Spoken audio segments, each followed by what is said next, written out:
Oh, ladies and gentlemen, welcome to Was It Trash?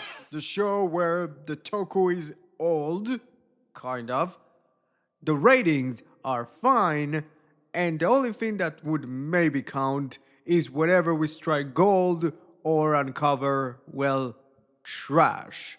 Let's jump into.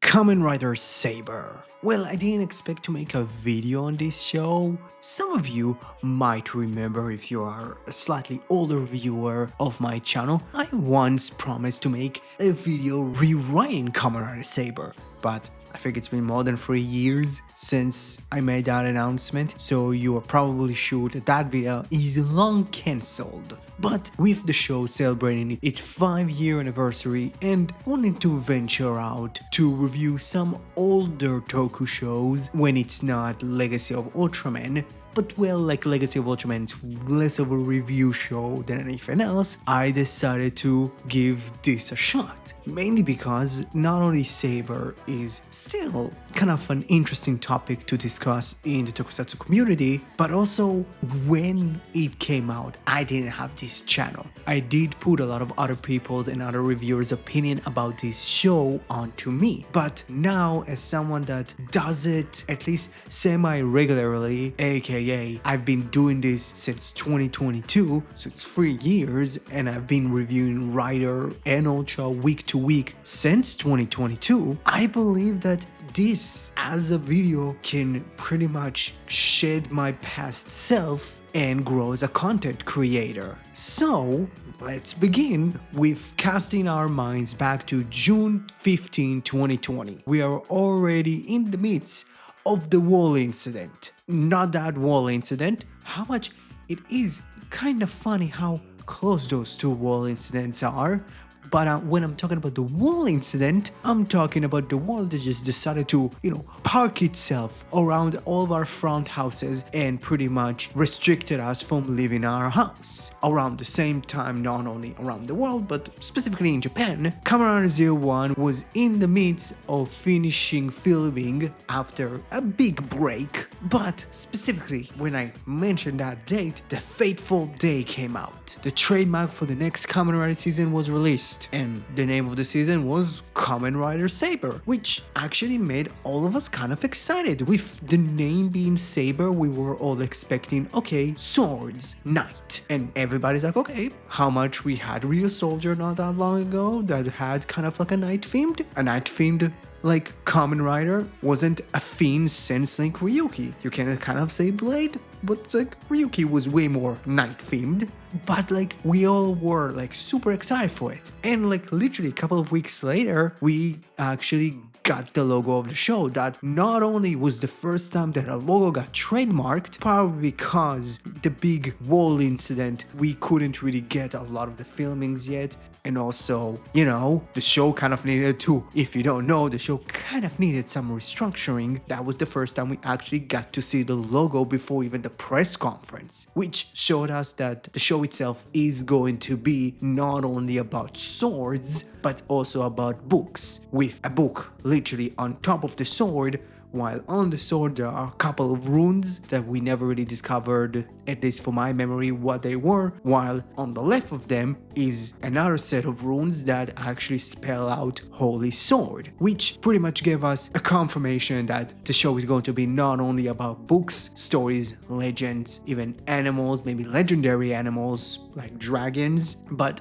also about swords and knights. So that would be cool. With that reveal, we pretty much starting to get some rumors. Some of them were true, some of them were half true. The big two that kind of came out was one, it's pretty much a knight with a bunch of books on top of him, while the other is Kamen Rider Double Cyclone Joker Extreme, just with the left half being red with a dragon head on it, but both of them had pretty much the same idea for the head, aka a big sword sticking out of its forehead. But also the driver was also kind of like the main common theme that both main rumors came out with the driver being a sword shift that can hold 3 books, and the way that you activate them transform is to shifting the sword out. And pretty much until the press conference, there were like a lot of mock-up designs, some of them being believed to be real, but later debunked, because on June 26, Kamen Rider Saber made its debut on the Terubi-kun magazine, where we got to see not only the titular Saber himself, but also the Holy Sword Driver, aka the Seiken Sword Driver. Alongside of it, we got some toy listing confirming that at least in the beginning of the show, we're going to get 7 riders, 3 of them using the Seiken Sword Driver, 3 riders that are using specific different types of swords, while the other gets a completely new buckle and a sword. But we didn't need to wait that long to pretty much see all of the riders, because on July 29th, 2020, Kamen Rider Saber had its press conference, where we not only got to see the actors and the riders that are going to be in the show. Specifically, the one that are being presented are the titular Saber, the secondary Blaze, which was corrected to Blades, Espada, Kenzen, Buster, Slash, and Caliber, alongside the cast, which also included the 3 Megiddos, and Mai. We got revealed also the staff, which the main rider was revealed to be the same head writer of very divided Kamen Rider Ghost, which kind of made a lot of people eye twitch. And a couple of days later, we actually got a Kamen Rider Saber prologue episode, which is considered non-canon, mainly because it's mainly Toma and Mei just recapping 01, so it doesn't really matter. But 2 months later, on September 6, 2020, the first episode of Kamen Rider Saber aired on Japanese television on the superhero time slot, alongside the first ever Sentai season in the Reiwa era. Well, for the time that I wrote this part of the script, I just finished the first arc of Kamen Rider Saber, and to be honest, I genuinely enjoyed it more than what I really remember it. Like, it had its flaws, but I was genuinely surprised that the story flowed way better this time than how I used to watch it, and that was week to week. This time I got to semi-binge it. Like, fuck, alongside like the side content that I also consumed, like, the story of the first arc was actually pretty decent. It's weird that like the show that was aired around the pandemic just worked better on a binge. Odd, because like the main theme for the first arc really was to pretty much introduce us to most of the characters that are going to play some sort of a role in the big story that the show has to tell, while some characters are going to live the story, if it's temporarily or permanently. Like, it was genuinely interesting because I remember when I watched it, when it was airing week to week, like, I remember genuinely hated how the show was kind of dealing with the characters. It really felt like this show was jumping from character to character without really giving us enough basis to them to actually like grow to like them. But like the way that the show is being handled while you're binging it, it actually works a lot better because the story flows, in my opinion, in a much faster, more concise way. It just works. So the first arc, in my opinion, goes pretty much from episode 1 to episode 16, alongside the special theatrical release episode, The Book of Ruin, and the Swordsman Chronicles miniseries, and the Sword of Logos saga. Pretty much the Sword of Logos saga, it's the show. Somewhere in between episode to episode, there's going to be a Swordsman Chronicles, kind of around like episode like 11, 12, I think 13. It is the Book of Ruin, and in the end of episode 16, after you watched it, I watched the Sword of Logos saga, which worked really well, because I think like watching it, if we go by the story chronology, chronologically would ruin the show, but when we kind of get to learn most of the characters around, it actually works out better in my opinion. But yeah, let's talk about the first arc. So, the main story of the first arc revolves around Toma, a novelist with memory loss. Well, partial memory loss, because the last thing he really remembered was the time that he was saved by a man. The last thing he remembered that the world was kind of going to shit until he was saved by a man that gave him a little DX toy. And okay,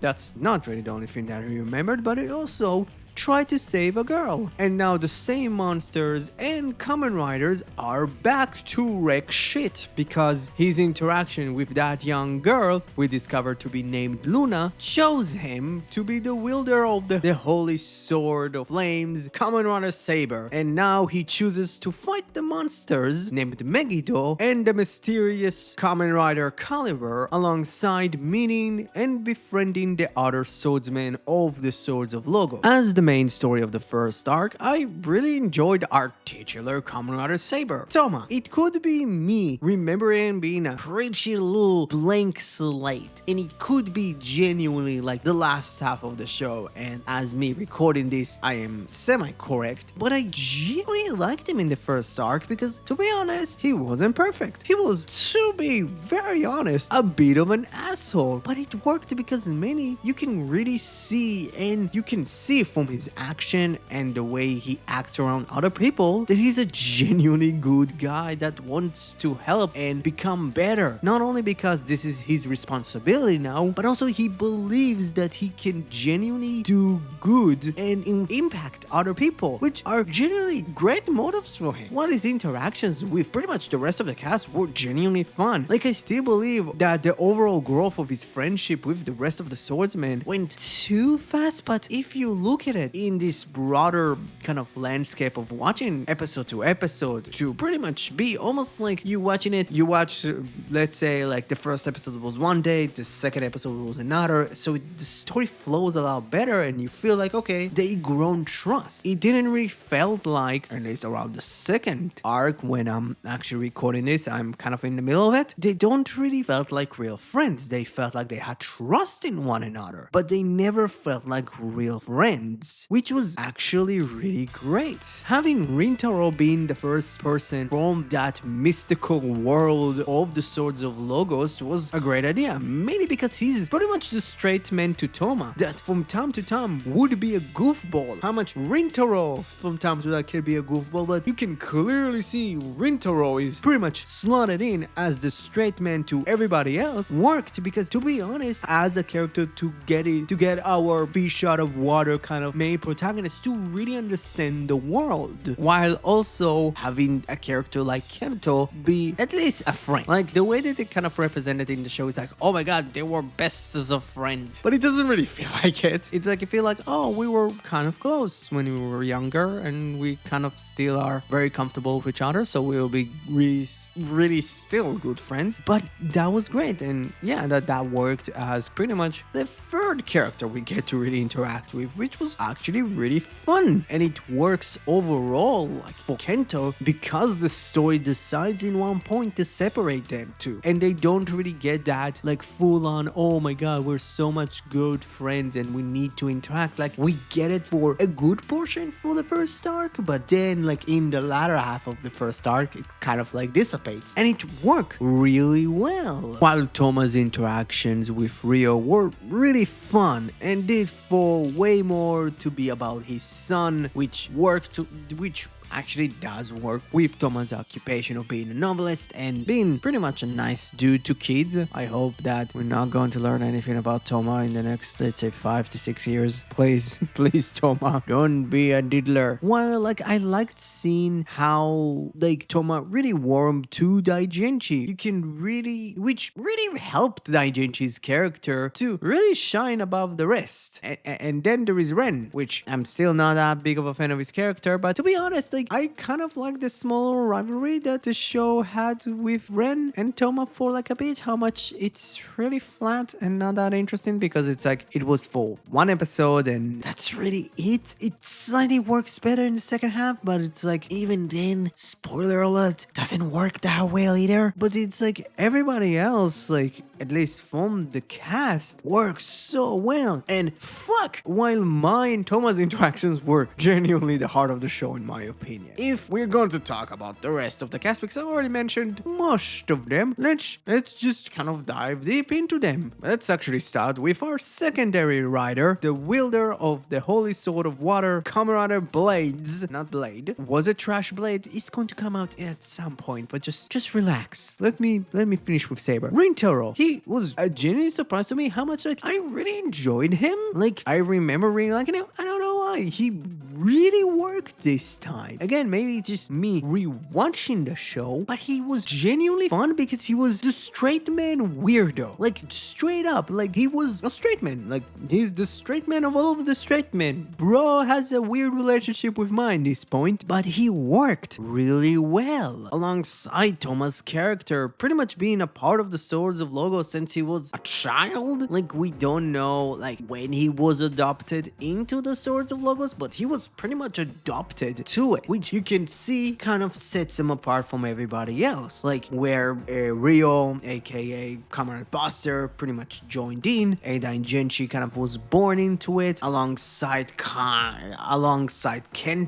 Like Blades was pretty much chosen to be the wielder of the Holy Sword of Water because he was adopted by the original Blades, or at least the Blades that came before him. And how much like the first arc never really explored as much as I wanted about Rintaro's past, but it worked because he was this character that already has this baggage of not knowing who his parents are and having his only like parental figure die on him when he was young, because like the Blades that came before him at the time 10 years ago, so maybe he would have been 8 or 9, but he's still this very semi-well functioning human, and it just worked, while also with already kind of a booked-in rivalry with one of the main Megiddo, made him still be a part of the main story, still feel like he's a part of the main story of the show, but also have his own corner. While his interactions with Mai were genuinely funny and really endearing, I still remember like the scene from episode, I think it was 3, where they pretty much gone out and kind of like, oh, let's look for mysterious sighting, and they kind of were sitting down. It's like, okay, let's kind of relax, and this ass just sneaked up on them. It's like, hey, how you doing? And it's just like they both fucking jumped. They're like, oh, what the fuck? That was genuinely funny. He was genuinely a good secretary. He didn't hog the spotlight or just was boring. He had his moments of his arc. He had his own moments in the arc that were very much his own, which didn't take from not only Toma as a protagonist, but also the rest of the swordsmen. Like, he was genuinely a great character that was very much a lightning rod to the rest of the cast, because he had great interaction with all of them. How much he debuted way later in his rider form, he's still being considered as this show tertiary rider, the wielder of the lightning sword, Kamen Rider Espada, aka Kento. Kento is an interesting one, to be honest, because I really felt like he was the most interesting when Calibur was revealed not to be his dad, mainly because it was like super obvious that it wasn't his dad, and he wants to clear his dad's name and understand why his dad did what he did and why his dad is considered a traitor was the most interesting thing about his character. And to be honest, on my second watch along, I was kind of surprised how much I once thought that Kento should have been the protagonist of the show, which in hindsight, no, it shouldn't work as well as the entry barrier to how cruel the Sword of Logos can be. Having him be Toma's childhood friend was a good idea, which worked really well. well. With the latter half of the arc, pretty much having him not thinking about anything, but just trying to figure out what the hell is going on with Caliber. And I can say that his friendship and some clashes that he got to have with Rintaro were generally the highlight of his character, because to be honest, like how much I really liked Toma and Kento kind of interacting, they really felt like good friends. It's like, they were friends once, and it's like, yeah, like, no, like, I see Rintaro and Kento as better friends than Toma and Kento. While I love him kind of being a so-called mentor to Ren, which semi-worked. I'm not sure, because maybe because it's like you don't really get moments of really Kento mentoring Ren and trying to push him back from this very kind of hot-headed demeanor that he has. I don't know, like, Ren is not that interesting of a character. I'm going to maybe have a paragraph on him if I remember how I wrote this script, but to be honest, like, he's the least interesting character out of the bunch. But his interaction with both Buster and Slash worked really well, because they got to know Caliber.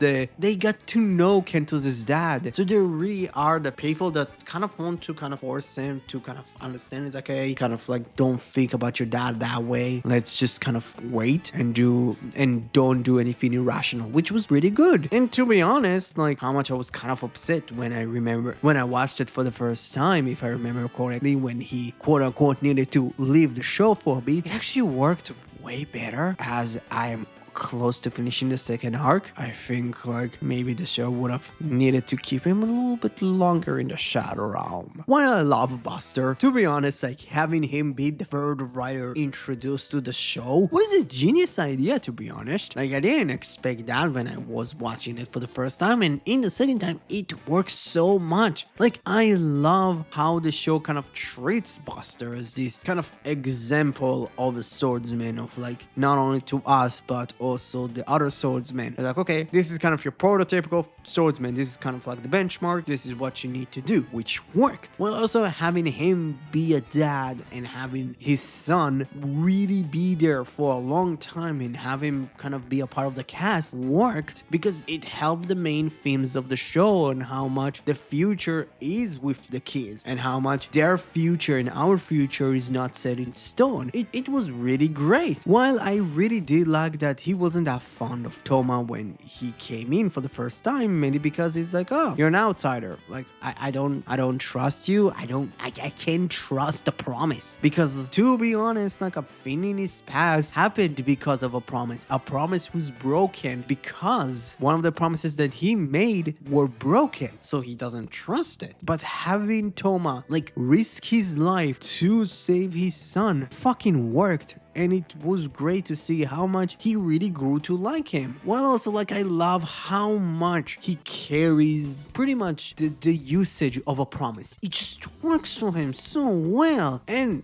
Daigenshi, aka Kamen Slash, in my opinion, is from pretty much the rest of the cast. I fucking love him. Like mainly because like he actually gets a small story, while like Buster gets something and Rintaro gets something and Rin get nothing. But out of like the core five good guys that are not like the main trio, he gets the most. He gets more than some side characters, to be honest. He gets more than the main villains. He gets some sort of a story with him, not wanting to look a lot of people in the eyes, mainly because he kind of wants to hide his glaze. He doesn't want to have this semi-physical connection with people after what happened 10 years ago, which worked really well. And having him pretty much slowly having pretty much Toma slowly open up to him, and they get to work together, specifically with the mini Avalon arc, worked, which gave him something. Like I actually love that like this stupid quirk kind of helped the show and helped Daigenshi kind of like be there as a character and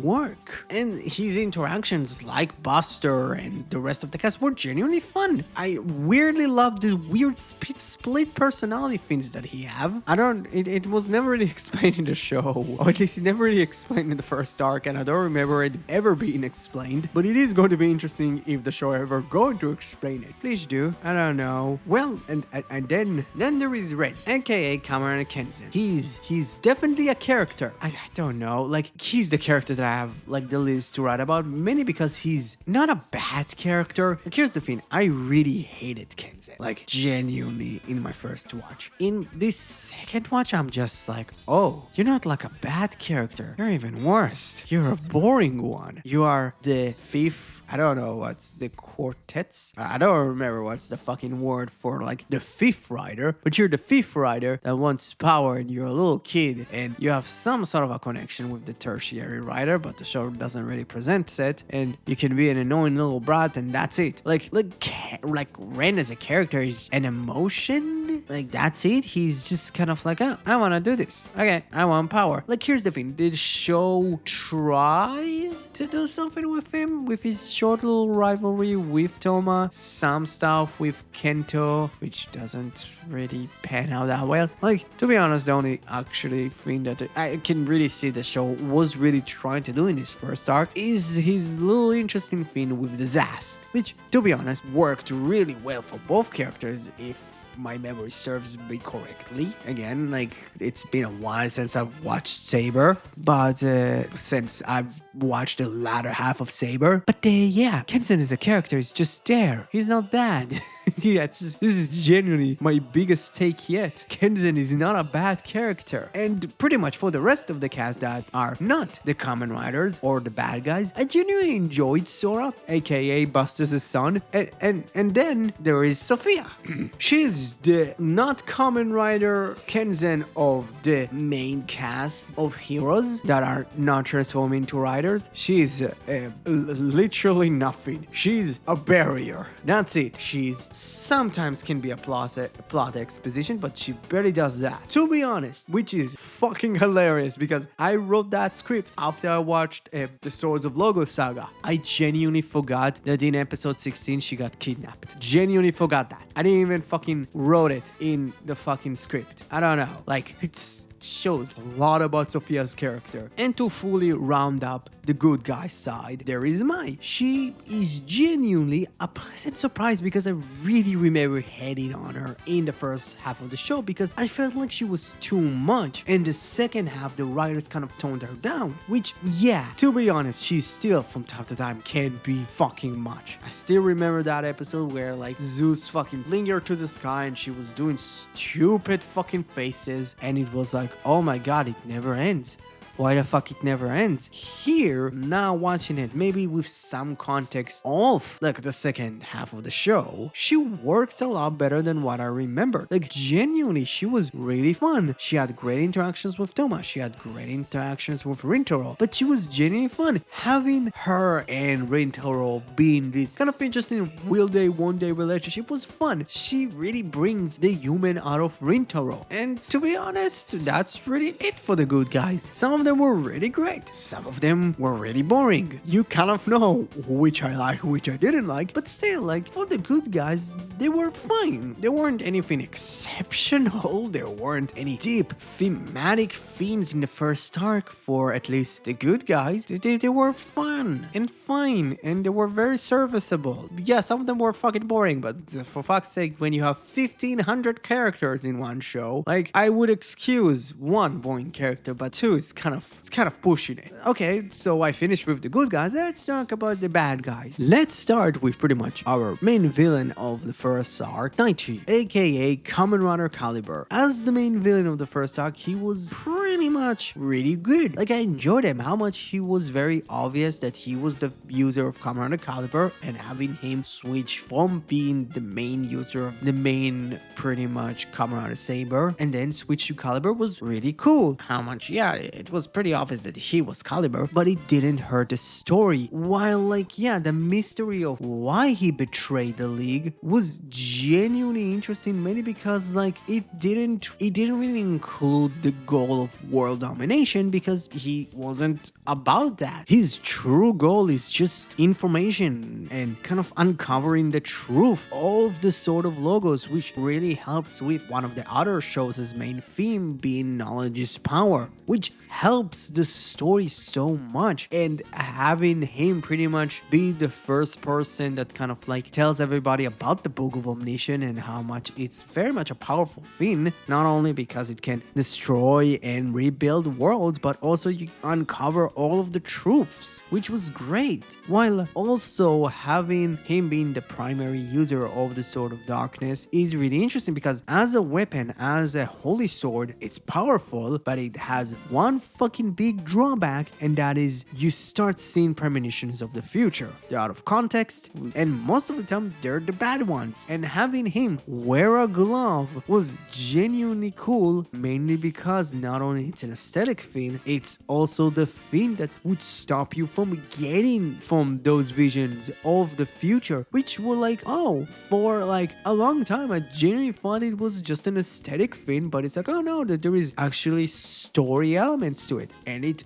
actually was kind of cool and pretty much trying to be his own person. So having Daichi being the bad guy, at least by doing surface level bad guy stuff, was interesting, because mainly because he never really physically hurt any human. Yes, he was sending Megiddos to do his biddings, but he was kind of really doing it for a selfish reason, how much he was trying to do it for the greater good. And in the end of the day, how much he wanted to uncover the story and how much he wanted to learn the truth. In the end, he was just a pawn in somebody else's game, was really great, and to be honest, was really interesting. While also like I genuinely love, if I could like come back to the small detail of him wearing a glove, it's almost like understanding that yeah, you can see the future, but seeing the future all of the time would make you go blind, which is like, oh my god, that's such an interesting thing to do, specifically with the next user of like the Sword of Darkness, pretty much going blind, just Daredevil fucking Matt Murdocking the entire second arc, which was fucking great. And pretty much from there on, like we get our pretty much rest of the bad guys, aka the Megiddos, which are mostly there like Legio. Like, to be honest, the most cardboard cutout character that I've ever seen. Genuinely, there is nothing interesting about him. Like, he has a nice suit, but that's it. Like, at least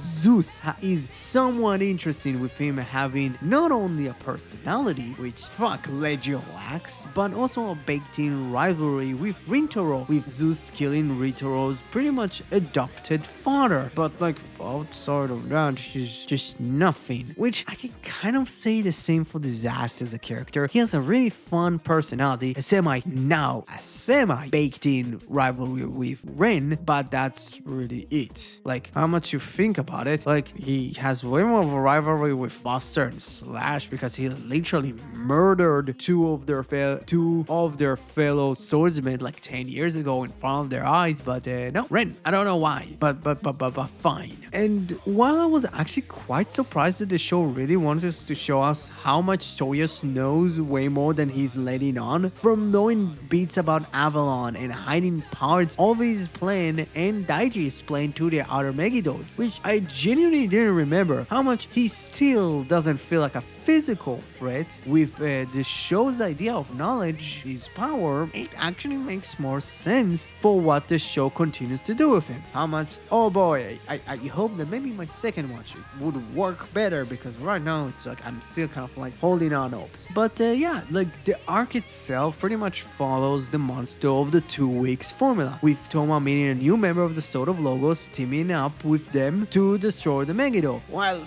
Toma tries to gain the other swordsman's trust and try to stop Daiji's plan. In between episode to episode, there is a special spin-off with the Swordsman Chronicle, which focus on a specific swordman or two, which I genuinely love that the first episode actually focused on Slash and Buster, which like we actually get some sort of a flashback when they were pretty much in the same spot as Rintaro and Kento, where they were the young swordsmen in a group, while giving us a different perspective of the battle that happened 10 years ago, while the other supplementary episodes were about Espada having him pretty much recovering from the last fight that he had against Caliber, which perfectly transition with the episode ends when he shows up to help Toma, while Kenzen was way more about building his relationship with the Zast, and also there was a special theatrically released. I still would refuse it. I would still refuse to call it a movie. A movie should be at least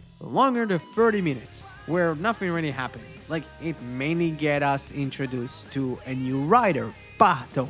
I think it's supposed to be Pato, aka Comrade Funkion. He's here to destroy the world mainly because he believes that humans only crave for power, and so that means the world should be destroyed. While Mai tries to convince Kid that the riders are here and they're fighting for their future and they are here to help them. Toma defeats Funkion with his new form that doesn't show up until the late 40s of the show, and that's really it. It was a big old fight scene, which was kind of cool looking, but if you think about it, nothing really thematic story-wise really happened in it. It's almost like they needed to film 2 movies around the pandemic, so they kind of okay, let's have one movie with an actual story and the other, let's have a really fun fight scene. I'm not really going to talk about Kamara Fakion, mainly because he was barely a character in the movie.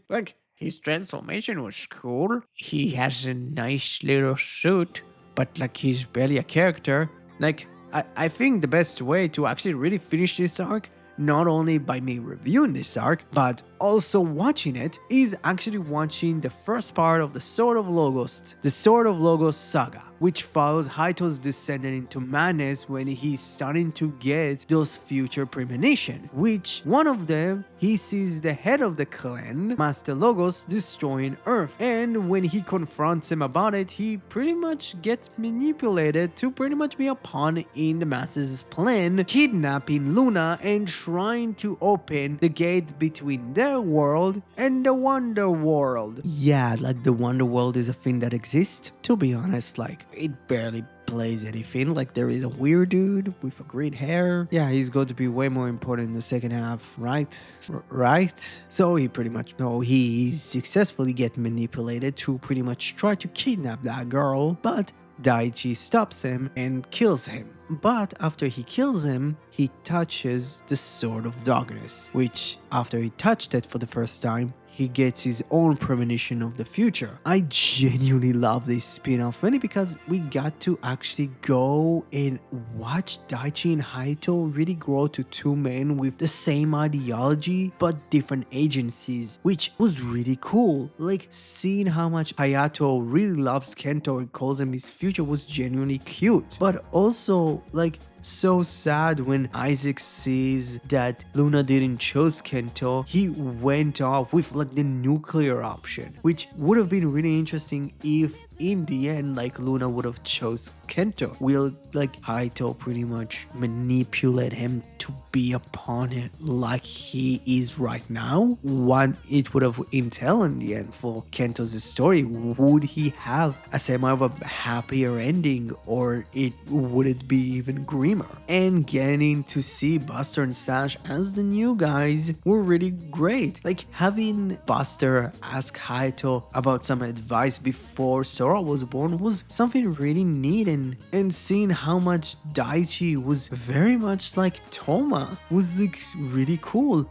Overall, this was the best companion piece that the show has, which I found surprising because I was okay, I was looking up, who wrote this little side piece? Who wrote this really interesting character piece? It was Uchida. How the fuck he works so well with other people's shit, but he can't do his own stuff. God damn it. But to be honest, I still haven't watched the second part of it because I'm waiting to finish the second arc. So it could turn to shit.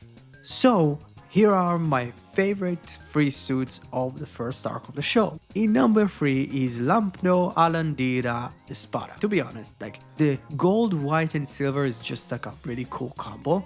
For fuck's sake, it looks regal as all shit. And in number 2 is Dragonic Knight. An all-silver knight form for Saber with bits of red specifically around the eyes and some silver trimming around the body works. How much? Yeah, as a final form maybe it wouldn't work, but to be honest, Saber's his best suit. I'm sorry. While in my opinion the best suit out of the first arc is Jakku Dragon fucking Caliber. Like, I love how fucking simple this suit is. Yeah, Jao Dragon is cool, but the simplicity of Jakku Dragon just work. It's fucking fantastic.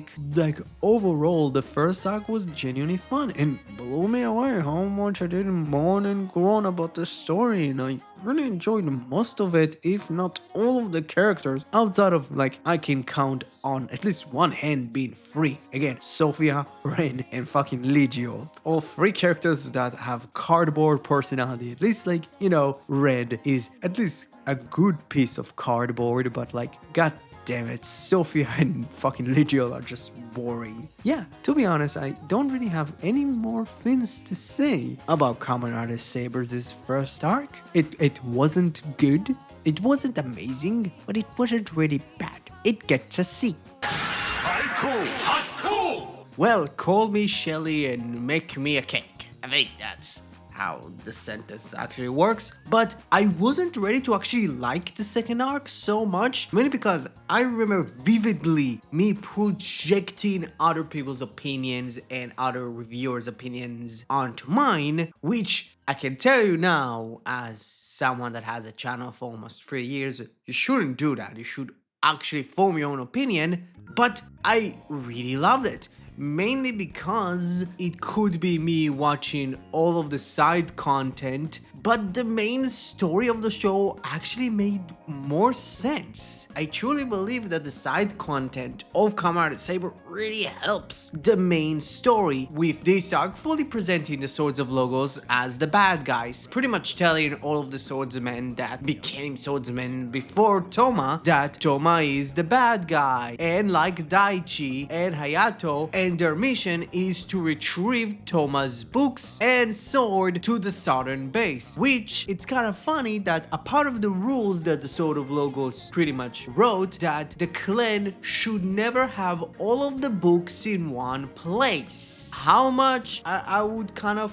let's say, complain about like that part of the story. Like, they know that rule, but they still are fine with doing that. Like, okay, like everybody kind of forgets about the rules in that in that part of the story. And pretty much Toma needs to not only find the Megiddo that are now using themselves, or at least other books and altar books, with humans, but not while at the same time also find his friends and pretty much tries to convince them that maybe the Swords of Logos are the bad guys. But at least he doesn't do it on his own. He actually gets to be joined with Yuri, the first wielder of a holy sword, like ever, the Sword of Light, Kamen Rider Psycho. Toma's true goal in this arc is pretty much bring his friends back to his side and making them understand that the clan, or at least there is someone within the clan that betrayed it and betrayed its values. Having Toma, at least in the first half of the arc, really struggling, not only power-wise but also emotionally, was really well done. Him trying to juggle not only finding the Megiddo but also finding the people that he used to call friends worked, mainly because Yuri at first wasn't up to, oh yeah, I would fight with you no matter what, we're best friends. It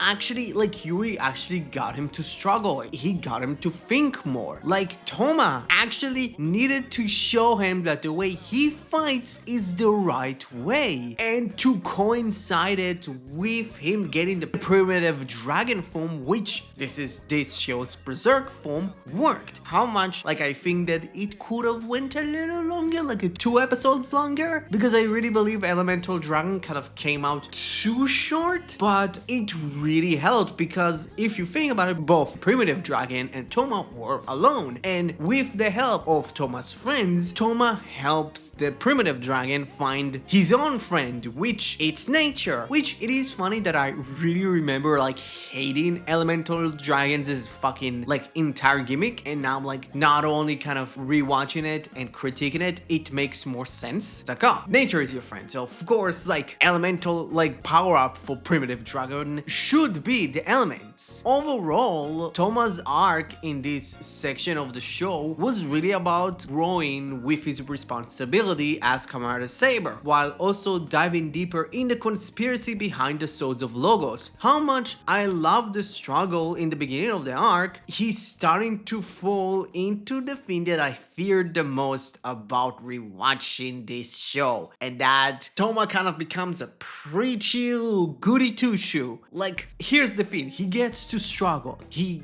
gets to have this moment of like, oh man, I'm alone, like even the people that want to help me, I need to prove myself, and now I'm like slightly overpowered in the next phase of the arc. Like, it worked, but it's like, it's the one thing that I truly remembered about Toma. Luckily, in my opinion, this arc slightly balanced it, and he wasn't like super fucking strong, but yeah, at least he got a super form, and it's not out of nowhere. To be honest, he actually got to work for it. While this arc, we actually got a couple of new characters, but the one that I'm actually going to talk about right now is Yuri, aka Kamen Rider Psycho, which, with my second watch, I genuinely forgot that he showed up like way before his debut as Kamen Rider Psycho. Like, literally, he was a part of the Avalon trials. It's like, oh, right, it's Yuri. Genuinely forgot about it. But Yuri as a character is really fun, with him being pretty much a fish out of water stereotype that needs to learn about human society now, while also trying to understand the way that Toma wants to fight in was really cool. Mainly because at least he challenged Toma, and when he saw him as worthy, he let him wield him, which was a cool arc for both of them. While Toma gave us like a good understanding to what Yuri is and what he's really all about, being the only swordsman in the show that doesn't have a predecessor. He was the original wielder, not only of the Sword of Darkness, but also the Sword of Light, which was like really cool. And like him being a part of being a key figure in the formation of the Sword of Logos, and seeing the way that they're acting right now, trying to pretty much reform it, was an interesting idea. And him coming to human society with trying to fix it was great. Like, after he sees Toma as the right person in charge, he kind of becomes a comedy relief slash lore dump, but I really enjoyed him. Like, the idea that he sacrificed his humanity to become the Sword of Light shows how much he was dedicated to the craft and dedicated to become a better person and to become a bigger hero, which was great. It was a genius idea, to be honest. Like, I still remember, like, okay, like he transformed. Like, I remember first time watching, I was like, oh my god, he transforms. And like, to be honest, I don't remember if I've seen any of like the leaks, because we never really got a lot of scans around that time. So it's like he transforms and he just becomes the sword, which is neat. While also like he getting like two forms straight off the bat, with him pretty much just being a sword and then actually like wielding his shadow was cool. Like, I really liked the suit actor and the way they kind of direct him with putting the sword like at front, and you can clearly see like that's like he talks through the sword. It's something neat. Yeah, but Yuri was great. While Mai was still a highlight, specifically with the last two episodes, like at least before the finale of the arc, about being her turning into a Megiddo, forcing Rintaro and Toma finally work as a team after Rintaro just came back not that long ago, while her interactions with Yuri were genuinely funny. But yeah, some of the episodes that still weirdly wants to focus on her being a silly little goof, and just like she yells a lot and she makes like stupid faces, and I get it, it's for the kids, but it's like, oh, like I don't know. Sophia is genuinely not a character, to be honest. Like, it's still funny to me that when I wrote the script for the first act, I genuinely forgot that she disappeared. She's just there. She's a barrier. When like the narrator, which I didn't ever really got to bring him up because he was just the narrator, actually becomes a character in this arc. Not only like getting his real name out, being Victor, but also understanding that he was one of the 6 people that discover Wonderworld, and he was actually responsible with pretty much holding the Book of Omniscience until 3 of those humans kind of became lust for power, and they pretty much split up the Book of Omniscience to a bunch of different other books, which are the Wonder Ride books, and then those 3, they turn to our 3 Megiddos, while Sophia kind of becomes the bridge between the real world and the Wonder World, and Victor and Isaac / the Sword of Logos pretty much make a pact. Hey, you defend Earth, I would protect the Wonder World. Which having them kind of work and having them interact, because Master Logos is very much the bad guy, so having them interact and you can see Master Logos going mad and kind of breaking that pact was interesting. He actually gets to interact with Yuri way more. Again, it seems because of Yuri being older and being the first wielder of the Holy Sword of Light, it means that probably they exist around the same time and Victor was way more out and about, but he actually gets to interact with Toma, specifically after Toma gets to save the primitive dragon. That was great. How much, for fuck's sake, like Victor as a character is still fucking oddly designed. Like, I don't get like what's his color scheme. It's like pink and it's green and it's all over the place. I don't get the mustache, but I liked Victor. He's fine. He actually helped Yuri to regain his human form to get his power up. And for the rest of the riders, because you see that I'm kind of like talking about a lot of like the side companions in the middle of the riders, because they kind of sit in a very interesting spot, with most of them playing some sort of an antagonist to Toma. It worked. Like, I really liked what the show actually was doing with most of the riders. Not all of them. Like, their story, if it's within the Swords of Logos or just being them on their own. Like, how much I really think that the turn was kind of wonky, mainly because like an episode before they turned on Toma, they were all rooting for him, and they're saying, oh yeah, like, you know, we trust Toma no matter what, and when the clan snapped their fingers, they would just immediately turn on them without even a slight like passion for convincing them. It's like, oh yeah, he's the bad guy. Okay, like, I don't know. I just wish like the clan slightly needed to force steady in it. But if you think about it, like overall, the clan is kind of a cult. But I did like what the show was doing, at least in the first half, with Buster and Slash, with them two being the older swordsmen of the group, having them two not really wanting to fight, and they actually kind of want to talk to Toma, and they never really gets into real fights until they actually want to hear and see Toma's resolve was great. Like, at first, they were the only two that never really escalated the fight. They were the ones that actually transformed last, because they understand how it really feels to be within a group that one of them is a quote-unquote traitor. If it's Hayato, if it was Daichi, so they kind of like understand how it feels like. They understand, and it's like, okay, we're the adults here, let's try to talk it out. And having them two be the first that actually kind of understand Toma with hearing and seeing his resolve worked. The problem is, after that, they just become side characters. Like, Slash was the first one to come in and help Toma. To be honest, like, it makes all the sense in the world that he would be the first one to help Toma, and would be the first one to actually turn to his side, but then he kind of like just is there. To be honest, be a fanboy about Yuri and all of the stories that Yuri tells about the Holy Swords, but Buster does slightly more. He does give Toma the book gate, and so it does help in Toma's pretty much arc of helping the primitive dragon, but that's really it. They start to pretty much be the representation of the problem with Saber, and that he's very large cast. While I genuinely love what this show really did with Rintaro, with him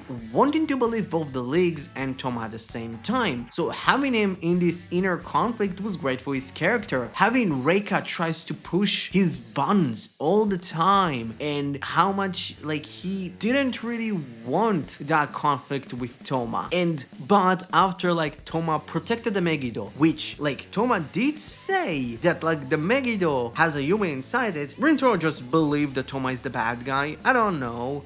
And to be honest, he never really apologized to Toma personally. He apologized to everyone, but he never really apologized to Toma personally. Like, I don't know, like that part of the story was kind of like, I never really liked that part of the story. But that was like a one episode thing, and like Rintaro was very much in this inner conflict, because if you think about it, he grew up in the clan, so he has this type of feelings of like, yo, like, is Toma the bad guy? Like, are we fighting on the bad side? It's like this very abusive relationship that Rintaro has with the clan that actually works. And having the 3 last episodes really focusing on him to a lesser degree is cool. Like having his 2 episodes when he returns to be kind of like him struggling to do what he believes he can do, having him feel inferior to Toma, with pretty much him feeling insecure of protecting Mai and believing that he's not worthy, which was an amazing way to keep some connections between what he did and now him trying to make it up for it, which still being inside his head, but with the help of Toma, he gets his mojo up, and like literally in the final episode, he gets his final form, which is great, and like he gets to have that final fight with Zeus and some sort of like a final moment with his mentor, which was great. Like, to be honest, within this arc, like Rintaro was the most complex character that the show actually got to write. And then there is Ren. Ren is a nothing character still. Like, he's slightly more interesting with the return of Kento and him wanting to return to be under his wing, but when Kento came back as Caliber, he was like assured that he was the only one that can actually save the world, and the only way is to seal all of the swords, one of them being Ren's blade. And after that, Ren just starting to hang out with his ass because like he is disillusioned with like the sort of logo seeing Keto as an enemy, but he also see Thomas as an enemy, and pretty much the Zast see the Megiddos as his enemies. So they kind of like semi find a common bond, but again, Ren is a nothing character to the point of like Ren starting to fucking like fight alongside the Megiddo against Toba, which is like still the dumbest feat that Ren did. Like, I get it, he's a power hungry little teenager, but still, I don't know, I'm not that interested in him. I think like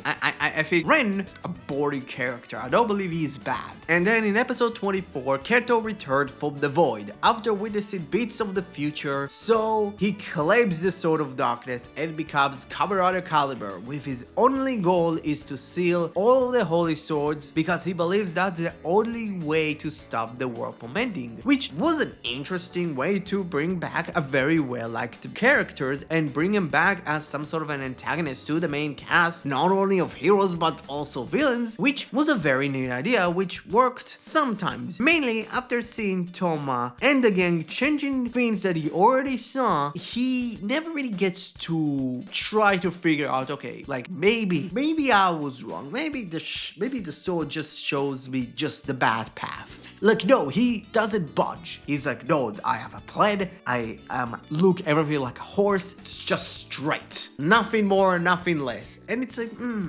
I wish you would have done more. I don't know. Like, and after, like literally, after he sealed at least 3 swords, if I remember correctly, and he saw Elemental Dragon's debut, he kind of becomes another background character. I don't know. I'm not that big of a fan of what the show right now is doing with Kento. Like, I think like as a character, he could have been a lot more interesting if the show would have at least tried to push him forward more, but like he kind of stuck in one place, which kind of makes sense. But as a character, it's kind of like when you're at least not challenging him more, that's a problem. And for the bad guys, the Megiddo actually started to use humans as some sort of a bait, but also as a power set, was a great idea. And the introduction of Isaac, it can't be like a sole focus of an arc, but it was great. Legiol is still a cardboard cutout, which didn't help him when he's seated next to Zeus, that at least not only has a personality, but he's actually smart. Like, he literally understands, it's like, okay, how can I hurt this, like, Blades dude? Oh, right, I would use his, at least, love interest as some sort of a bait. That was actually great. That was, like, genuinely an interesting fucking feed. Legiol was so fucking boring. I still don't get it. Like, literally, Legiol's departure shows at least that Zeus had some good feeds around him, and he actually had a good build up to like his final fight with Ritro, while Storius was mainly a background player, which helped his kind of like, oh, I am kind of like moving the chess pieces that to make me kind of like enter my final goal for pretty much letting Toba getting the forbidden book and getting the key that Sophia gave to Mai early on to a place that holds another book, which was great. While on the side of the Swords of Logos, Reka is there. Like, I like that she's some sort of a bad bitch, and her being a writer was kind of cool, but outside of her being evil, she doesn't have a fucking character. Like, she's just boring. And I can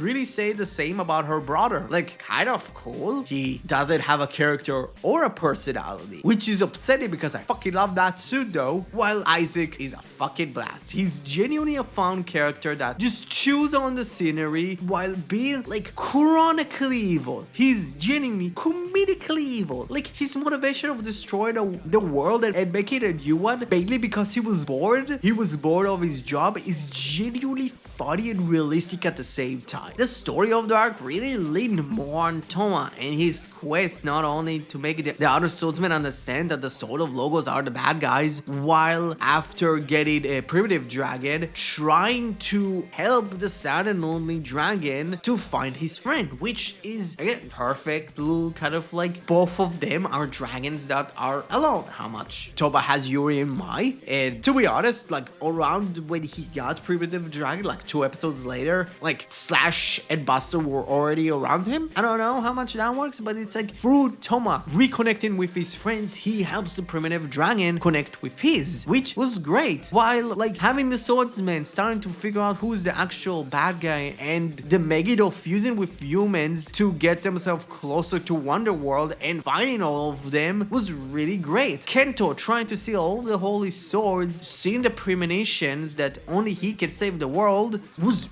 really cool. Like having all of those kind of entities doing their own thing to kind of carve their own path was really great. Like the Sword of Logos really playing the long game with pretty much trying to collect all of the books. It was cool. Like that arc was very much a great little suspension arc. Like this was kind of like, okay, let's try to play with all the characters that we got. Let's do something interesting with all of them, at least for bits. I don't know, I fucking love this arc. Like the show, like, and all of it kind of like culminate with everyone kind of like all wanting to split up all the books, or like specifically Isaac wanting to bring all of them and, you know, get the Book of Omniscience that he can actually destroy the world, which is neat. Like genuinely, this arc was fucking great. Yeah, I really loved it. This was great. Like overall, this arc surprised me with how good it was and how much all of the side content really helps the show to tell a great cohesive story. Some parts of the arc and some parts of the character really weren't really great. Like some characters really didn't feel like themselves, or they kind of like became background players. But to be honest, like with just that big of a cast, yeah, I kind of get it. Like to be honest, like the only way they could have actually like maybe helped it, and that is kill some characters or just have them leave. I don't know, but like right now, this arc is the strongest arc of Saber yet. I did begun arc 3 and like right now, but yeah, like this arc of Kamen Saber, this chapter of Kamen Saber gets a B. But we actually got some really great suits. My 3 favorites are Primitive Dragon. How much I really like the skeleton look, alongside aside the really cool color scheme, how much like, I don't know, the big like decal on like the right shoulder is not really my favorite. I think it's the left shoulder,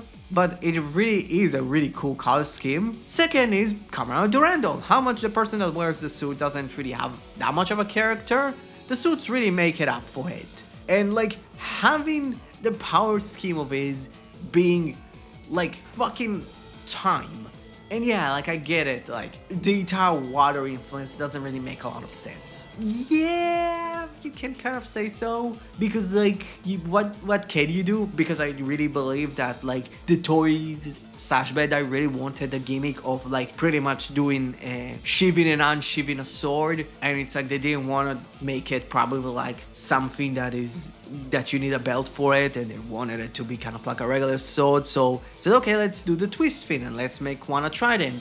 And it's like, okay, let's make it water themed again, but he's never really the swordsman of water, he's the swordsman of time, which is a cool fucking nickname, to be honest. My overall favorite suit, not only of the arc, but probably of the fucking show, and that is Blaze's final form. Fuck, that suit is beautiful, like having it be just glistening white with like a fucking big ass perm and some bits of like cyan worked. And having it be the book of the northern base works not only like fucking thematic wise for the story, but also thematic suit wise. Like it being like white and blue works. But yeah, let's get on to the other arc.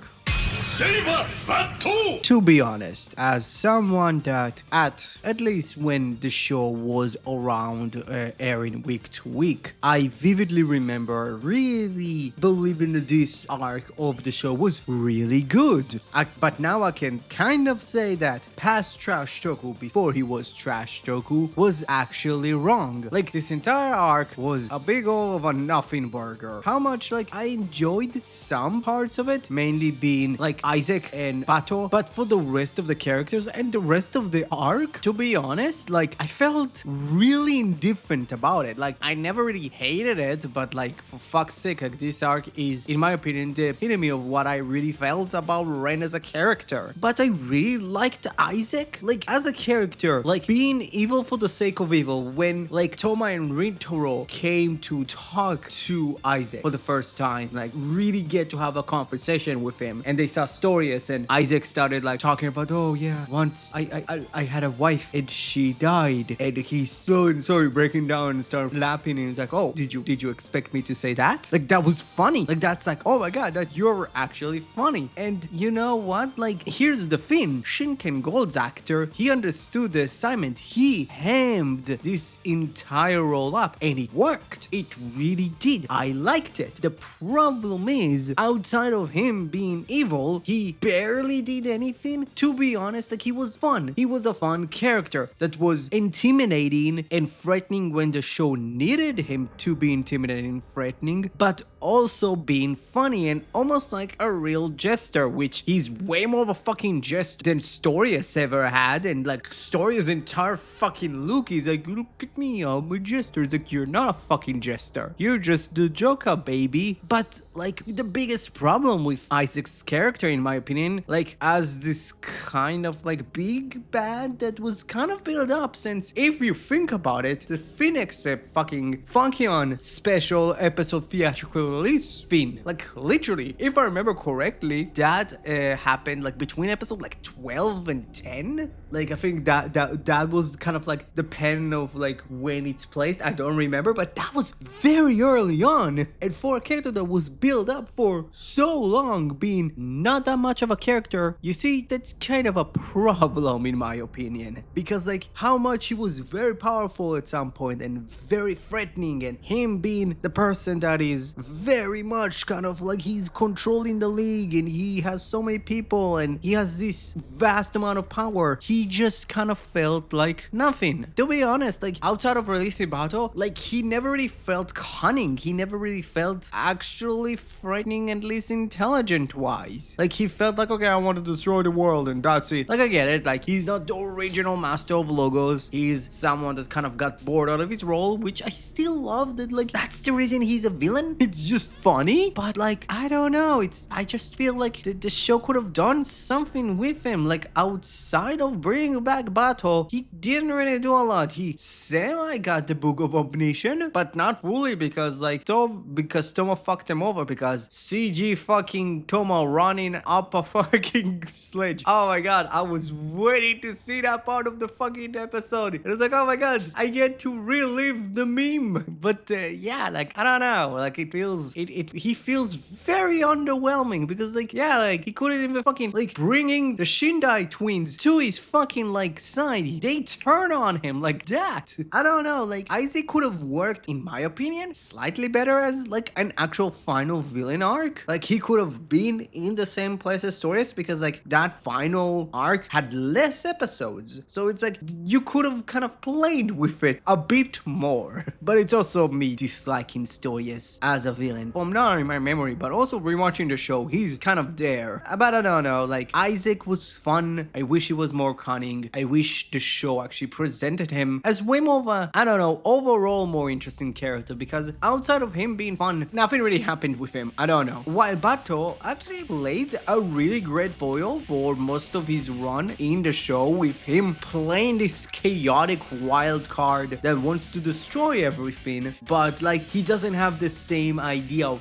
why he wants to destroy the earth. Like Isaac does it because he was bored of his role of being Master Logos, while Bato actually has a reason. And having him not only have a history with the current kind of core team of like 4 or 5 swordsmen that we got to pretty much see from the very first episode, but also have a lot of history with Yuri was really cool. Like having him, Yuri, and another knight be the trio, kind of like our main trio, was cool from the start. Really draw parallels to Kento, Toma, and Rintaro. And having like the night when all 3 of them were fighting a bunch of Megidos, and the other night, which I don't believe we ever got his name. I don't remember. Like I don't believe he's that important of a character, but the other knight killed his wife and his kid because like a Megiddo told him, hey, if you will kill that human, we'll give you power. The problem is fucking Bato saw him do that, and he never got those powers. He actually got the powers of sleeping forever, and pretty much from that moment he's like, oh my god, humans are fucking disgusting. Humans are evil. We should just destroy Earth and just leave it to nothing. That was great. Like learning how much like trying to really grow the connection between like the past and the present work. Like it really tells us like the people that actually like seek powers are the people that wouldn't succeed. Those are the people that would always die. And having Bato be this kind of like anomaly that never really seeked power. He seeked enough. He seeked the power that he know that he wanted to use. He never seeked ultimate power. He never really did. He just wanted to destroy things. So having this connected to not only with our current trio and a little bit of Ren, and also like Master Logos and Victor, like all of those kind of connect with like showing us the people that seek power most of the time die. Most of the time they turn evil. Most of the time they don't become as powerful as they want to be for one reason. Because if you seek this grand amount of power, you wouldn't actually get it. While the people that are worthy would get the grand power that the other power hungry people would. And it is interesting, like having him be this fucking interesting wild card that can actually like test the team, because the backstory of him, that like having him be this interesting foil and pretty much a testing of the team's cooperation was great.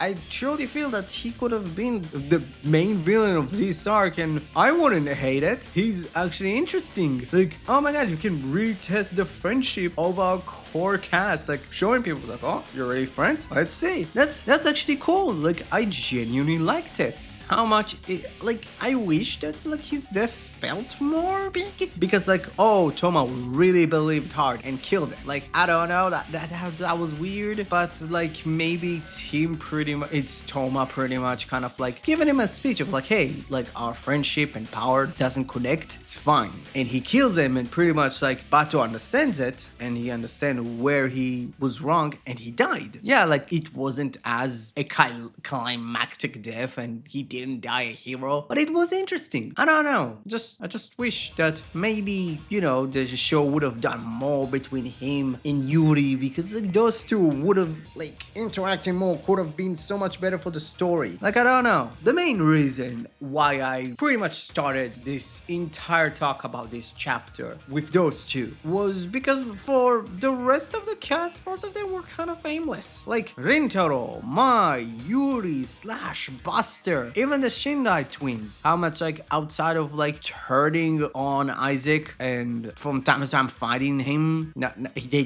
didn't really do anything. Most of the characters felt like background noise that from time to time would sound off a line or two. From time to time, it's the Shindai twins being weirdly incestual. I don't get it. Truly. Why the fuck are you doing this? Like, I think pretty much even like Toma was kind of aimless in this arc. Like, I can really say that you can kind of look at this arc and kind of break down all of the characters. Like, who did the most? It's two characters. Genuinely. Two characters did the most in this entire arc, and that is Ren and Kento, which it's actually fucking hilarious that they did the most, because Ren barely showed up. Like, I can say that Toma did something, but not as much. Like, Kento finally understood that, maybe, just maybe, if I should return to fight alongside Toma, because I don't know, I'm maybe starting to understand that, oh, the person that I've been watching like visions of, losing specific moments and then watching them in real life, in those moments, seeing them defy destiny and winning,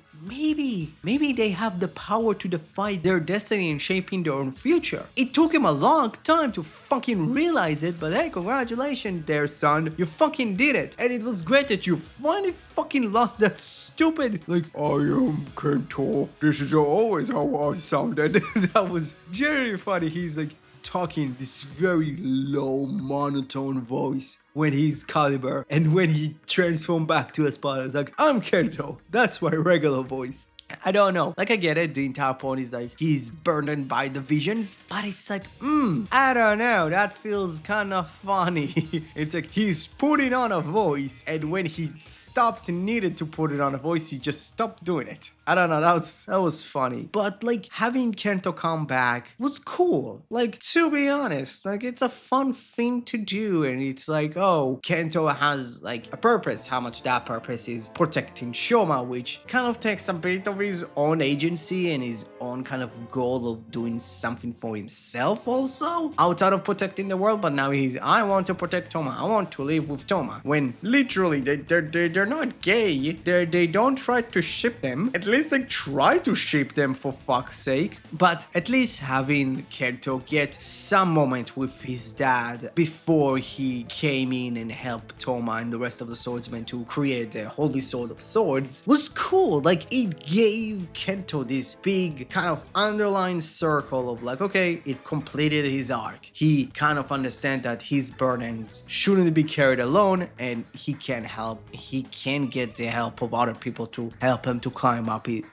that hill, which was great. Like, hey, at least they got to interact, and it's not like a weird vision thing. It's actually like him, because like when you die as a swordsman, you become a part of the Wonderworld. You become a spirit in the Wonderworld. You can take some sort of a form and have someone talk to. It's very Star Warsy, and it's kind of neat. While Ren, it's like, I get it. I get what the show was trying to do with Ren, with him still being upset, seeing pretty much everybody getting powerful, and he kind of believed he's kind of stuck in the middle, and with him not really opening up socially to anybody else, and also like feeling that he's out of place. His partnership with the Zast work, because both of them are kind of the same. How much like Disaster is kind of the opposite of like Ren, if you think about it. How much he doesn't feel and doesn't really look for power. He feels socially, even within the Megiddo, he doesn't feel like he's doing something, doesn't feel that he has actual friends, which is interesting. So they kind of find each other, and Disaster kind of like tells Ren, okay, I would mentor you, I would make you feel more powerful, I will make you more powerful pretty much. And it's like, it could have worked if Disaster actually like beat Ren. Like they had like really one fight, and Ren beat him. Like, I don't know, like I feel like from everything, like Disaster should have won the first fight, and at least you can have them pretty much have the mentor-student kind of role. But it's like, oh no, fucking this Ren beat him already. Ren already won against Disaster. So it's like, that partnership kind of feels off, but I kind of do like what the show is trying to do with them. Pretty much making Ren be more comfortable with himself, specifically having Disaster being comfortable with himself, but also having the Ren kind of help Disaster to pretty much find himself, which is cool. Like having those two people being so alone, but also find each other, find a friendship with each other worked. To be honest, like that was actually kind of neat. Like that made me actually slightly care about Ren. Congratulations. Like I don't believe he's a terrific character, but hey, at least he's not boring anymore. But yeah, like I don't know. To be honest, like these are kind of, I don't know, like for like specifically Toma, which is insane. Like he's coming out of Saber, and outside of like the big revelation that he's going to be erased and he's going to be kind of taking Victor's role, like outside of that, he didn't really do anything outside of yelling for Luna. That's it. Like Toma is a character right now, he's very stuck in one place, and it's like, okay, this show needs to do something right now, because like it really feels like, oh, you don't know what to do with Toma, and I don't like it. He's your protagonist, you should really know what the fuck you're going to do with him. I don't know, it could be me, but fuck, Toma is aimless in his own show. Like I don't know, for fuck's sake, I don't know. And Stoyas was there, he was there to be sure. He killed Isaac, not our main like trio, he did, which made Isaac look even more like a fucking joke that he already was. Yeah, like this arc gets a D. Like I don't know, this arc felt like this was pretty much a way to fluff the show before the final arc. Outside of really cool fight scenes and some characters doing something, specifically Kento and Ren, I didn't really feel it. Like having the focus on one main villain was something that felt new for this show, but when the henchmen of the main villain of the arc felt more interesting and more compelling, where pretty much the main villain was evil for evil's sake, which would have been nice in a shorter arc where he's the sole villain, would have worked. Like I think Isaac as a character would have worked better for the final arc, and it would have been better if they would have just replaced him with Stories. Like, my biggest problem with that arc is just, hey, Toma got his final form and he feels stuck in place. He's not interesting, he's not moving forward, he's just there. And I can say the same thing for Isaac. After he got beat with that final form, he felt not that interesting anymore. The rest of the cast felt not that interesting. They felt like they were stuck in place and they didn't really know what to do. It's weird. I genuinely felt like, oh my god, like, you know, this show could have done so much more with Isaac, but they just decided to do this. I don't know. I didn't really felt that arc, because in the end, like, this arc was just there to pretty much follow up on the final arc, and like the big concerns with now Stories being the final villain and maybe Toma disappearing and replacing Victor, which is like, I get it, it's an interesting story, but it's like, Victor is still alive. It's not like, oh my god, he's dead. Like, no, he's very much alive. I don't know. Yeah, I don't know, to be honest. Overall, I really felt indifferent about this. Let's talk about the suit. Cross Saber is actually neat. The idea that it's a fully like repainted suit of Saber's previous forms are really cool. I just wish that maybe would have gotten like a Dragonic Knight version of it. While Kamen Solomon is fucking neat as shit. I don't know. The color scheme and the helmet, how much we needed to sacrifice Jakku Dragon for it. すなわちど強い Welcome to the intermission. To be honest, like I really wanted to do an intermission for the Legacy of Ultraman series, but I felt like as a video series, like I felt like Legacy of Ultraman is kind of more like scripted, and it's talking about like the impact of the series on Tokusatsu, while like Was It Trash is a lot more analytical of like the actual show itself. Both of them do carry a lot of their traits. Like, I do some reviewing in Legacy of Ultraman, and I still do some theming and talking about the theming and talk about the characters and how they are as people. Like, both of them kind of carry almost the same DNA to one another, but this one is kind of different. This one is going to be a lot more analytical, and the intermission for me is way more like about talking kind of like a little bit of the suits, a little bit of the gimmicks, a little bit of the soundtrack, because like I felt like, okay, maybe I should do it in the first arc, but now kind of like thinking about it after pretty much completing the first 3 chapters of Kamen Saber, I feel like an intermission would be better. So let's talk about what I actually like about Saber right now. I like here's the thing. Saber, like, I don't know when I'm going to release it, so it could be very dated. But Saber, for me, as I recorded it on the 18th of March 2025, I feel that this show is the complete opposite of how I feel about Kamen Gap. Like, I like some of its iconography, but I think the story is kind of weak. Like, I feel like most of Saber's rider suits are amazing. I feel none of them are really bad. I like that all of them look different, because if you think about it, story-wise and lore-wise, it makes sense. Like, the first 2 swords that were ever created was the Light Sword and the Sword of Darkness. So it's kind of like those 2 are semi-similar to each other if you really think about it. How much, like, you can't really say that much, because like both of them had the same wielder, and I think like the entire idea of Caliber being a rider kind of happened slightly later. But you can clearly see pretty much after that it was Falchion, and Falchion kind of carries the same kind of underlying like feel as the trio of the Seiken Sword Riders do. Because like the Falchion's fucking driver is practically just a remold of the Seiken Sword Driver, just without the middle part of it. And it's cool. Like, and you see how much kind of technology advanced. You see how, like, if you think about it, like, I think Buster was next after the other 3. Like, how much armor has improved. Yeah, it's heavier, but it's a lot more stronger. It can take more resistance. While, like, Kenzen probably was maybe in between. How much, like, armor could be now a lot more light. Yeah, it would take more damage, but it's a lot lighter. And you can float, you can fly, you can do so much with the element of wind.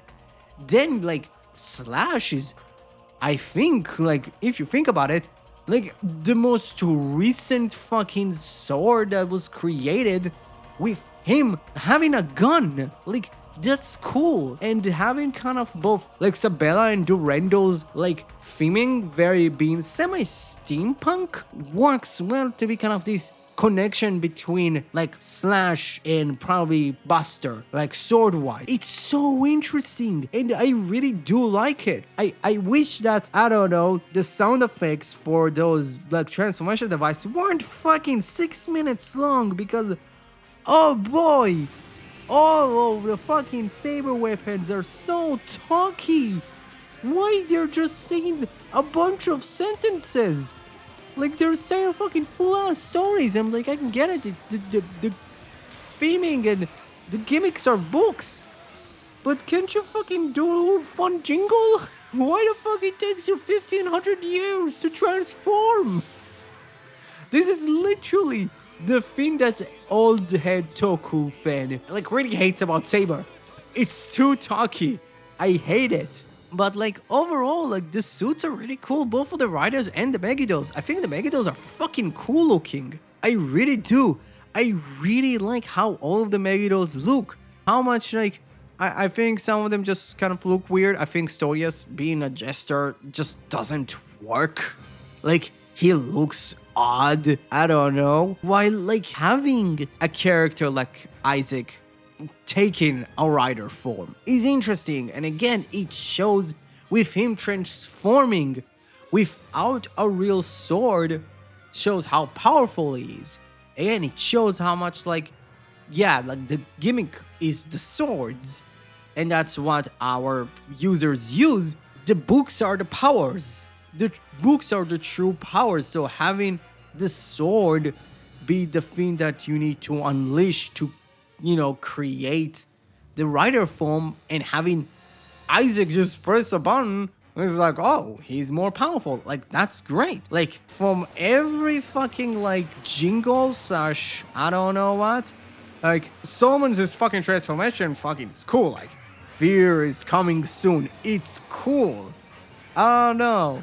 While, like, some of the other visuals are meh. Like, the CG is not that great. But, like, most of the visuals are neat. Again, most of our characters dress in an interesting way. Tassel is just the weirdest dress of them all. Like, I feel like the Shirai twins could have been so much better if Durandal should have totally just be, like, Rintoro's fucking, like, master. And he was revived and, like, fucking Sabella has a crush on him. And it wouldn't be that fucking, like, bad, to be honest. Like, I don't know. Like, and it would work because, like, water themed. I think most of the set designs are great. They really are. I do really find them to be really cool looking. And, like, the songs and the soundtrack itself fucking work so well with the iconography that we see on screen. It's fantastical. And it works fucking beautifully.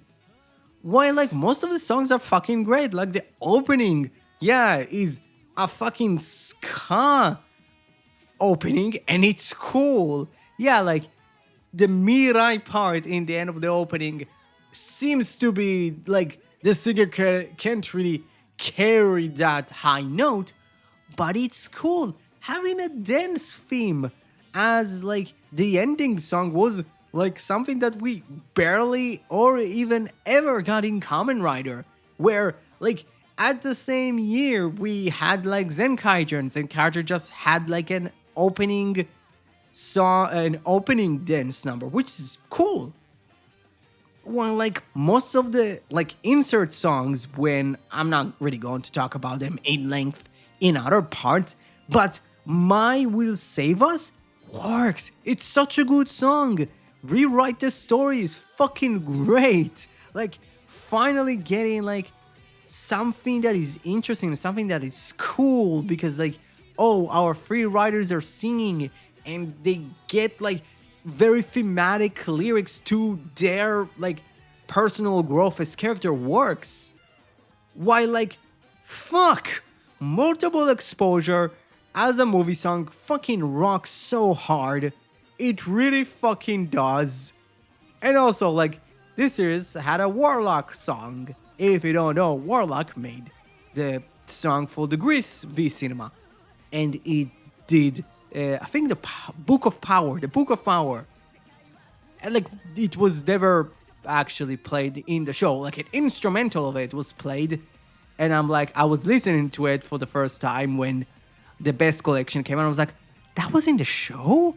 How the fuck they didn't fucking, like, put it in that? Oh no, they put it as a fucking instrumental. That was dumb. But yeah, like, overall, like, the show's iconography works. All of the suits are fucking cool. All of the suits having their own stories in some sort of way were really cool.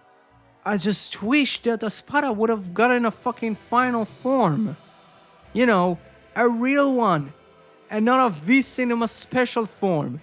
Because that V-Cinema special form could have happened in the show if you made fucking him combine both the lightning and the darkness sword.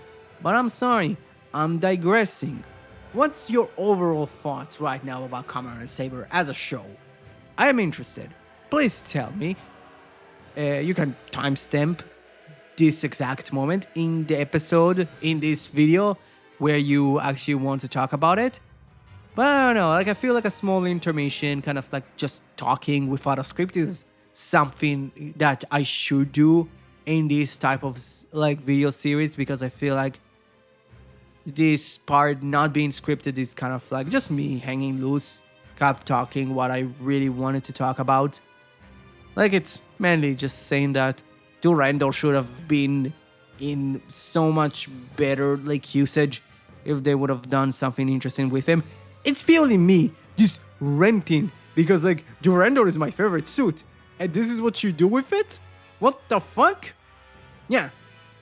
To the final pieces of the video. A new story spawn! Well, I have never felt so conflicted about writing a review, specifically mainly because I truly feel like this final stretch of 6 episodes were good. Like, even great. They had everything going so well to really build up that this is the end. This is the end of the world and our group of heroes need to get their shit together and save it, while also at the same time finishing up the remaining characters' arc. But I had one real major issue with this arc, and that is its primary villain, Storius. Here is the thing, Storius' entire backstory and reasoning of trying to destroy the world work in Saber's core theming and messaging. It's about the hope that we should instill in humanity and your future is not set in stone. But like the main issue with him being the final villain, he kind of felt like Isaac. Like how much he says a lot that, oh yes, that was always a part of my plan. It felt like he fell and fumbled into becoming the final villain. He says that because we get to see him slightly manipulate people, but like he doesn't really feel like he actually earned it. Like here is the thing, like the show could have done something with him and given him more of a spotlight to actually make me believe that, oh, that was like the entire plan all along. Like for fuck's sake, like you've done so many fucking like side specials and mini series. Give me like a story miniseries. Like do it as like an additional thing that I can actually watch when I'm rewatching the show. That would have actually like made me believe Storius is this very motivated person that wants to destroy the world and not like giving us hints, but like not like good enough hints. So it kind of felt like, oh, even after knowing and rewatching the series, this is my second rewatch of the show, and I got to actually like now look at it as a reviewer and not just as a watcher that consumes reviews. It's still like, I don't like it. Like his reasoning being pretty much figuring out that all of his poems, yes, he's a writer, kind of like Haptoma is, that all of the poems that he wrote were all in the Book of Omniscience. That literally made him pretty much go mad and understand that nothing is original and you can't do anything. He literally told Thomas like, dude, you were chosen from the get-go and like everything was planned out for you. How much, again, like it doesn't really make a lot of sense because like really, like everything was planned, like Master of Logos, everything was planned and nothing is original and you can't fix anything. Like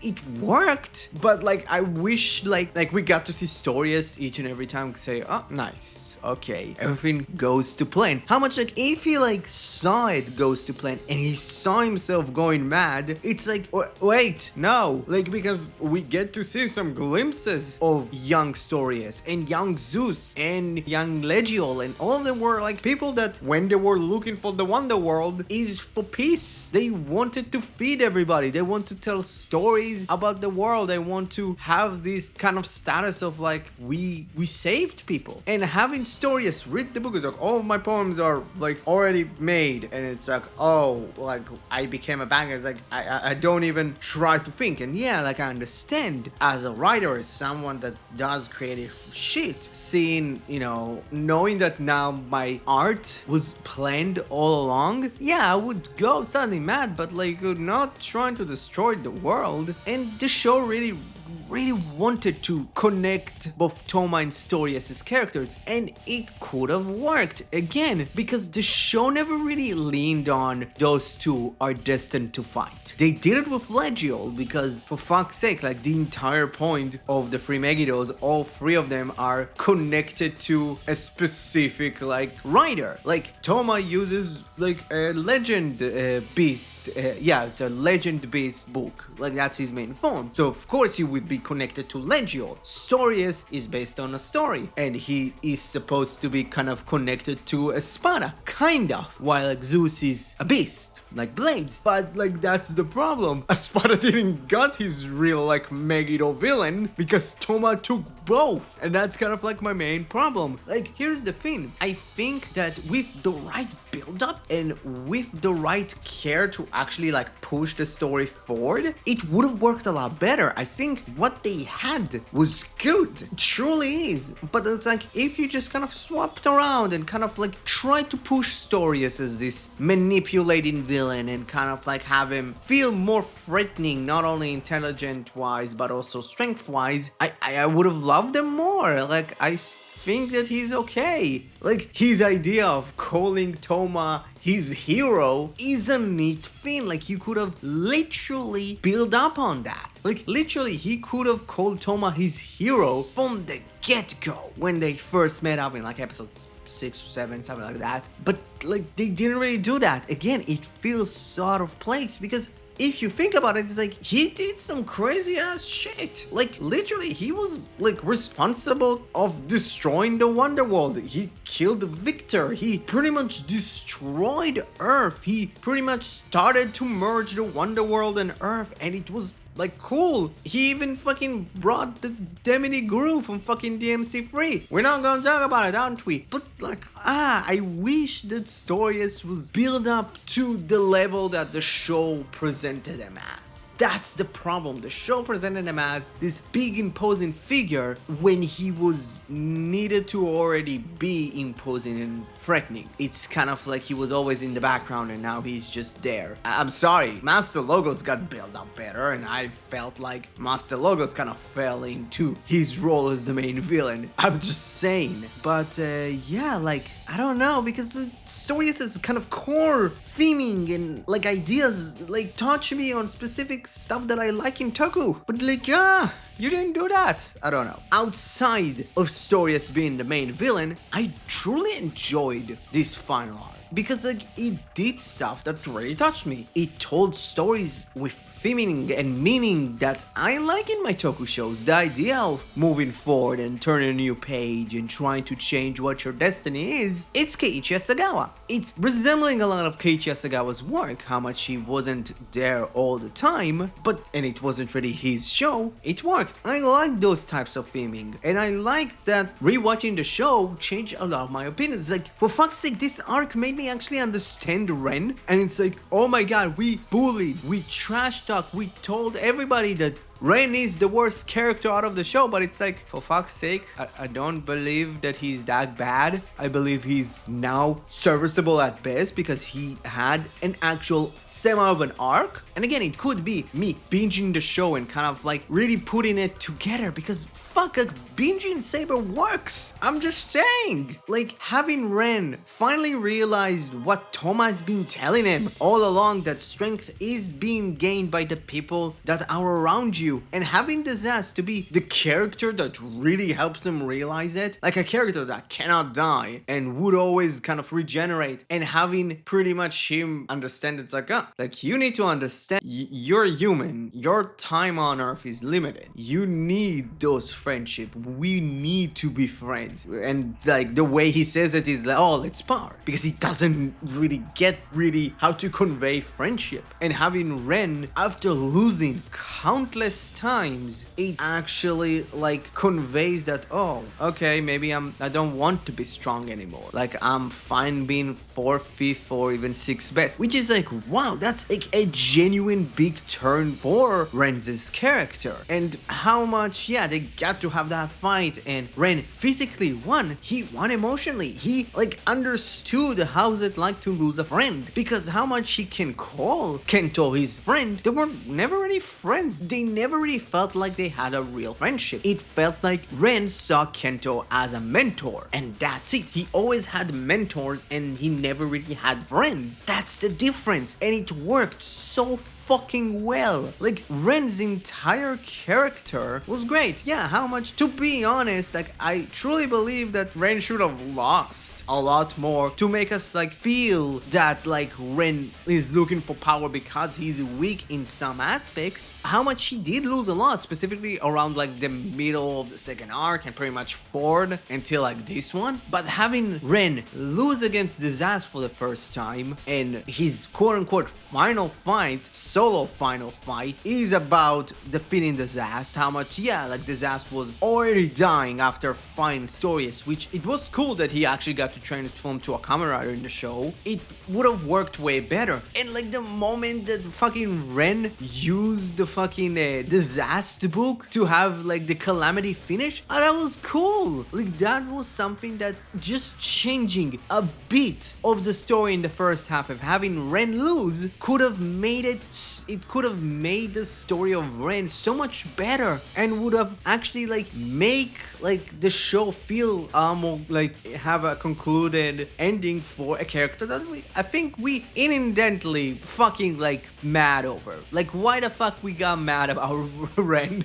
To be honest, I have like no fucking clue. While having a sort of unhappy ending with Luna, Toma, and Kento was great. It really gave the last episode before they went out to the 3-part finale this some sort of a levity of like, okay, let's just calm down, let's have some fun. It gave the story some sort of a breaking point of like, let's have a break, let's have something fun. And yeah, like Luna growing up, it was like people complained about it. It's like I get it, like, but also it's like, for fuck's sake, it's, or you're turning the actors into kids and you have like all 3 kids kind of like play with each other, or you just age up Luna, because for fuck's sake, like people that complain about like that part, I don't get it, because like Luna is just a being. She's not an actual human. She's literally the manifestation of Wonderworld. So having her turn into like a 20-year-old girl, yeah, like I get it. It's like not trying to make it creepy, but also it's like she tries to relate to the people that she wants to call friends. And yeah, like having Luna and Toma kind of be like weird about that, because it like they try to really not really hook them up, but it's like they really try to grow this connection of like, oh, maybe they're in love. How about like it seems that like Kento wanted to be in love with Luna, and it works really well with like the Deep Trio of Sin, the Trio of Deep Sin movie, and it's just so interesting, and I loved it. Like I genuinely did. And having her sacrifice herself to make the final episode final form for some odd reason that we're never going to hear about again,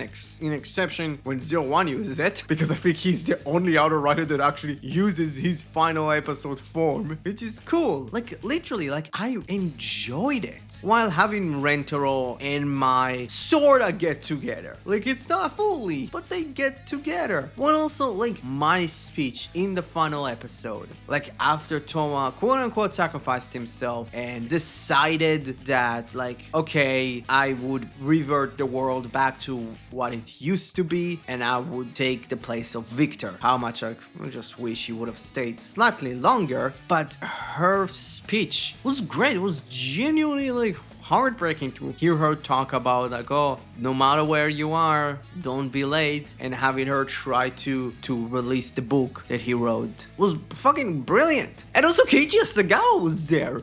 That was fucking nice. Well, also it was nice that the show finally gave the Shindai twins some sort of personality, with Ryuga being a hard ass that doesn't like understand emotion, which is like, it's a personality. He's semi-entertaining, But it's like, oh boy, you are really trying to push that fucking toy, aren't you? And Reika, weirdly fucking incesty. Like, what's the deal with the incest? Can you fucking explain to me? While Kento wasn't really getting as much as everybody else, he was there to really support Toma and getting Ren back to the fight alongside him, which, hey, was cool. Like, having him interact with the characters that already like developed in this arc, and he already had his development, he already had his arc, and having him kind of push other people towards finishing off their arcs was great. I wish that, like, you know, Kenta was a slightly more interesting character. And it was like great to see the small little moments with the rest of the cast. If it's Buster before going out to the fight, sitting and having dinner with his family and like getting to see like Sora again and his wife.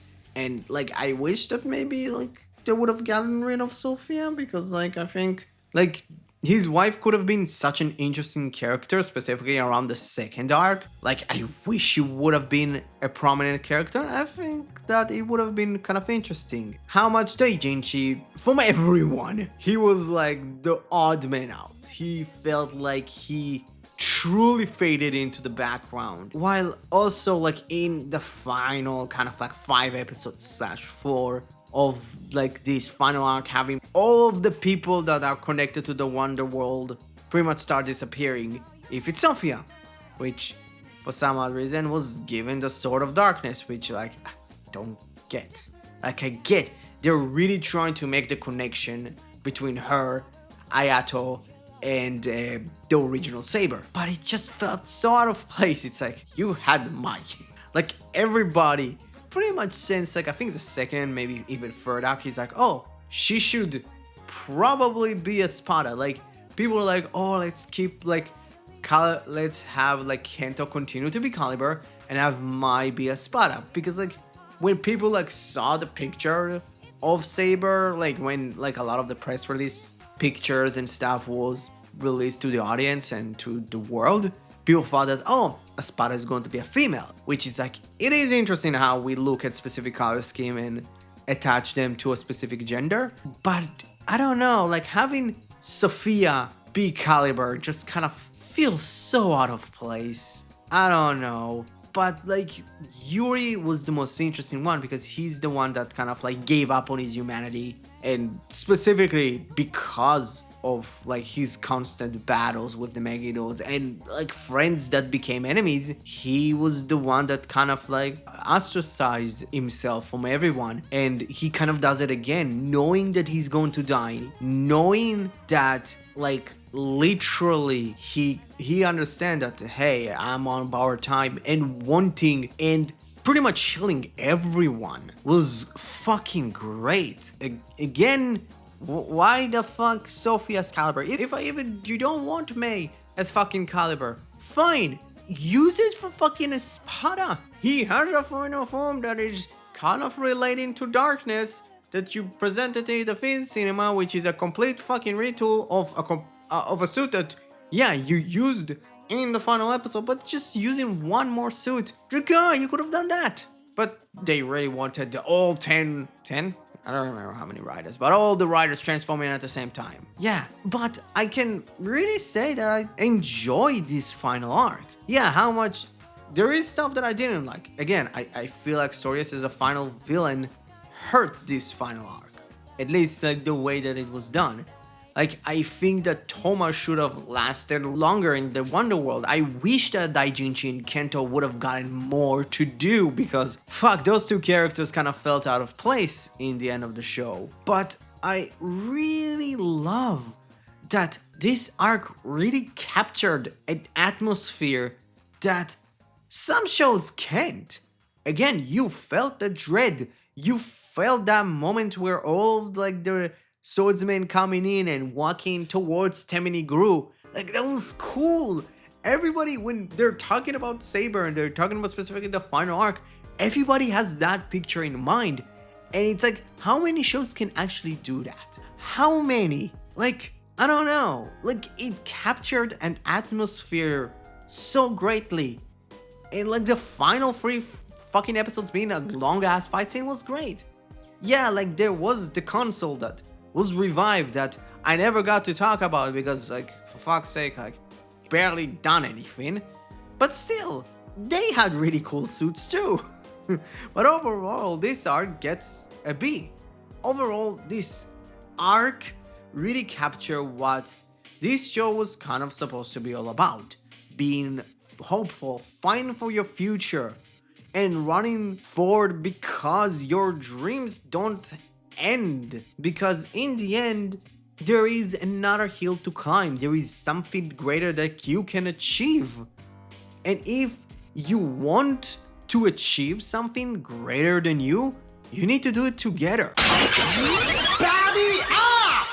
Well, I don't know how to really place it, but there was a bonus episode which was pretty much to set up how the Sword of Logos are going to do now and how they're going to operate. Specifically as a council of like 4 other people. That means Yuri, Sofia, and Rintaro. Did I say 4? I hope I didn't say 4. 3 people. Well, Ryuga's there too, but it's like, who really gives a shit? And pretty much disregarding what Master of Logos' role from the Sword of Logos. How much it feels kind of weird. They're telling everyone, aka the rest of the swordsmen and Toma. Like, we don't see any, like, bystander. They're just kind of like watching it. It's like, no, we're just telling you. Specifically when Toma relinquished his sword. Like, literally. While pretty much this episode was made mainly for pretty much setting up the next show, Kamen Rider Revice, that I'm going to cover. Because like the only other fucking video that I made about Revice is literally a review of a show that I've never covered, but fine. And it really felt like no one knew what the fuck Revice is going to be. Because like, okay, they got some of this stuff. It's like, oh, like people fighting with the demons, the dead men, and Vice being kind of fourth wall breaking, kind of like a comedic character. There was a soccer player there. Well, that's a thing. But it's like, it felt so out of place here. It felt like, oh, you don't know what the show is going to be about either, aren't you? Because like, it could be me not remembering Revice that much, but I don't remember Vice being fucking farting all of the time. Oh man, like, I don't know. To be honest, like, outside of, like, Saber stuff, like, everything else kind of felt unimportant. Like, I don't know, like, I enjoyed that finally Mei and Rito finally got together, and it was great. And also, like, I'm doing this not only because it's kind of like a part of the things that I'm going to talk about, but also this is kind of me telling you all, if you were asking where is Superhero Senki and the crossover with Zenkaiger, I'm going to cover it when I'm going to cover Zenkaiger.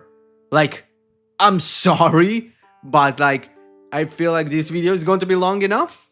So I'm not wanting to elongate this video any longer because like I truly feel like, oh, like Zenkaiger is probably going to be a slightly smaller video. At least I think so. I am planning to do Zenkaiger. Oh yeah, if you're wondering what I would give this episode if I would have reviewed it, a D. It would get a D.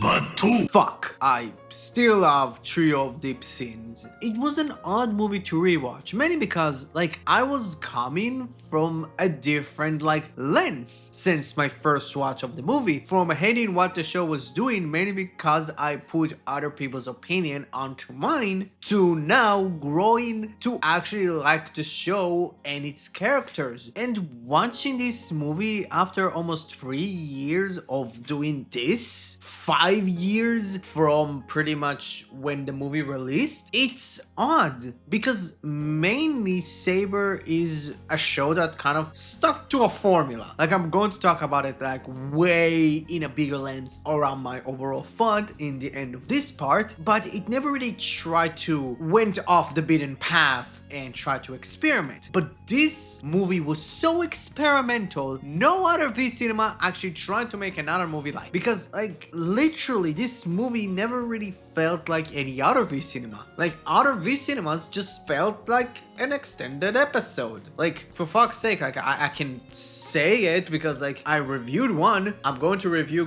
when the Gachard V cinema is going to get subbed. But most V cinemas kind of felt like, okay, it's an episode that is extended with a slightly higher budget while also with less restriction. Still some, but not as many because TV guidelines. But this movie kind of like tried to really make it a companion piece that is, I think, not that necessary and that like you need to watch it because you wouldn't understand anything else because this was very much a what if story, but it worked. Like the movie itself like, took all of the fantasy elements from Saber and just removed it. Everybody's outside of Rintaro is wearing normal clothes. Everyone is in normal human society and there is no actual fantasy like element in the background. Yeah, like in the foreground with the transformation and a lot of like the power element of the both our heroes and the villains, yeah, still exist. But if you would have told me that Deep Trio of Sin is about like a fantasy world, it's like I wouldn't believe you. Like from the design of the characters, what they wear, the background that they live in, and the background they interact in, to even like the desaturated look. It's not that desaturated, the show was overly saturated, not to the point everybody was just like fucking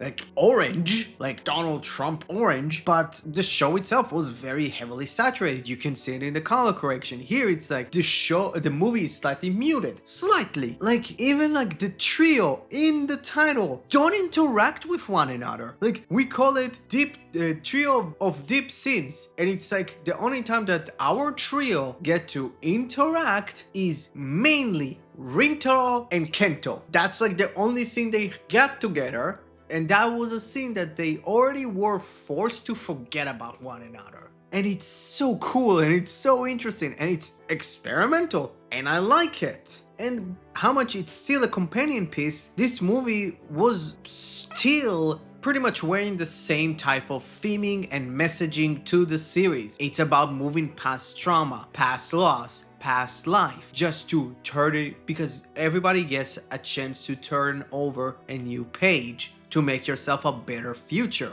Like our trio of writers are now needing to face the people they hurt unintentionally and indirectly with their fights against the Megiddos. While also there is a new Falchion that is not only attacking them, but also a lot of the swordsmen just start to disappear. And it's so interesting because we get this very unique story with unique characters, and we get to see like the characters really grow. How much, yeah, like the movie was filmed maybe a couple of months after the finished filming, but there was an 8-year time like skip, and people could say, oh, it's 8 years, like, and they barely like really changed it. It's like, for fuck's sake. And for how much Kento was very much the recipient of the movie exclusive form, and for some odd reason people believe that this is going to be Kento's movie, when literally the name of the movie is Trio of Deep Sin, Kamen Rider Saber. It's almost like me complaining that like, oh no, the fucking the Kids movie is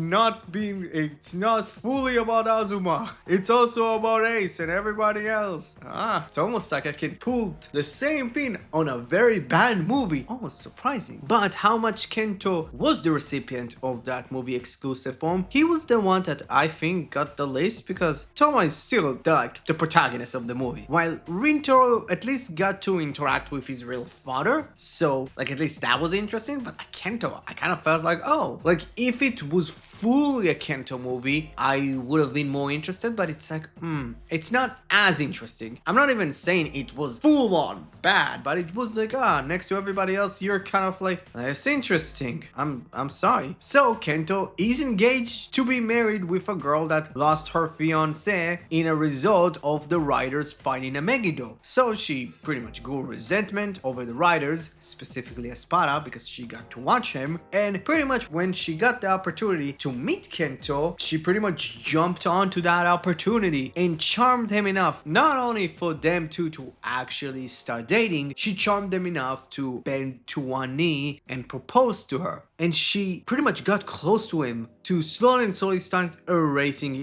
the memories of the other swordsmen and finally his to kill him. And how much it was an interesting idea, and if I think about it, it kind of fits Kento's story of finding love, believing that like he lost his love, he lost a bit of the love that he was gaining because of his death of his father, and then Luna disappearing and Toma disappearing. So having him pretty much gain someone that he wants to marry and lose, and pretty much like walking away of the path from being a swordsman and just being a normal person is interesting, and it was really good. Again, like I'm saying this with like the president of hindsight of me really liking like Kento's as part of the story. I don't even believe it was even bad. I just believe that it was not as interesting to me because overall I feel like Kento as a character is kind of generic. How much like him realizing that his fiance was the falcon that attacked him was cool. Like having him pretty much be in this inner conflict of like, oh my god, I loved you. Like I proposed to you, I wanted to live with you forever, and she's like, was all a lie. Like I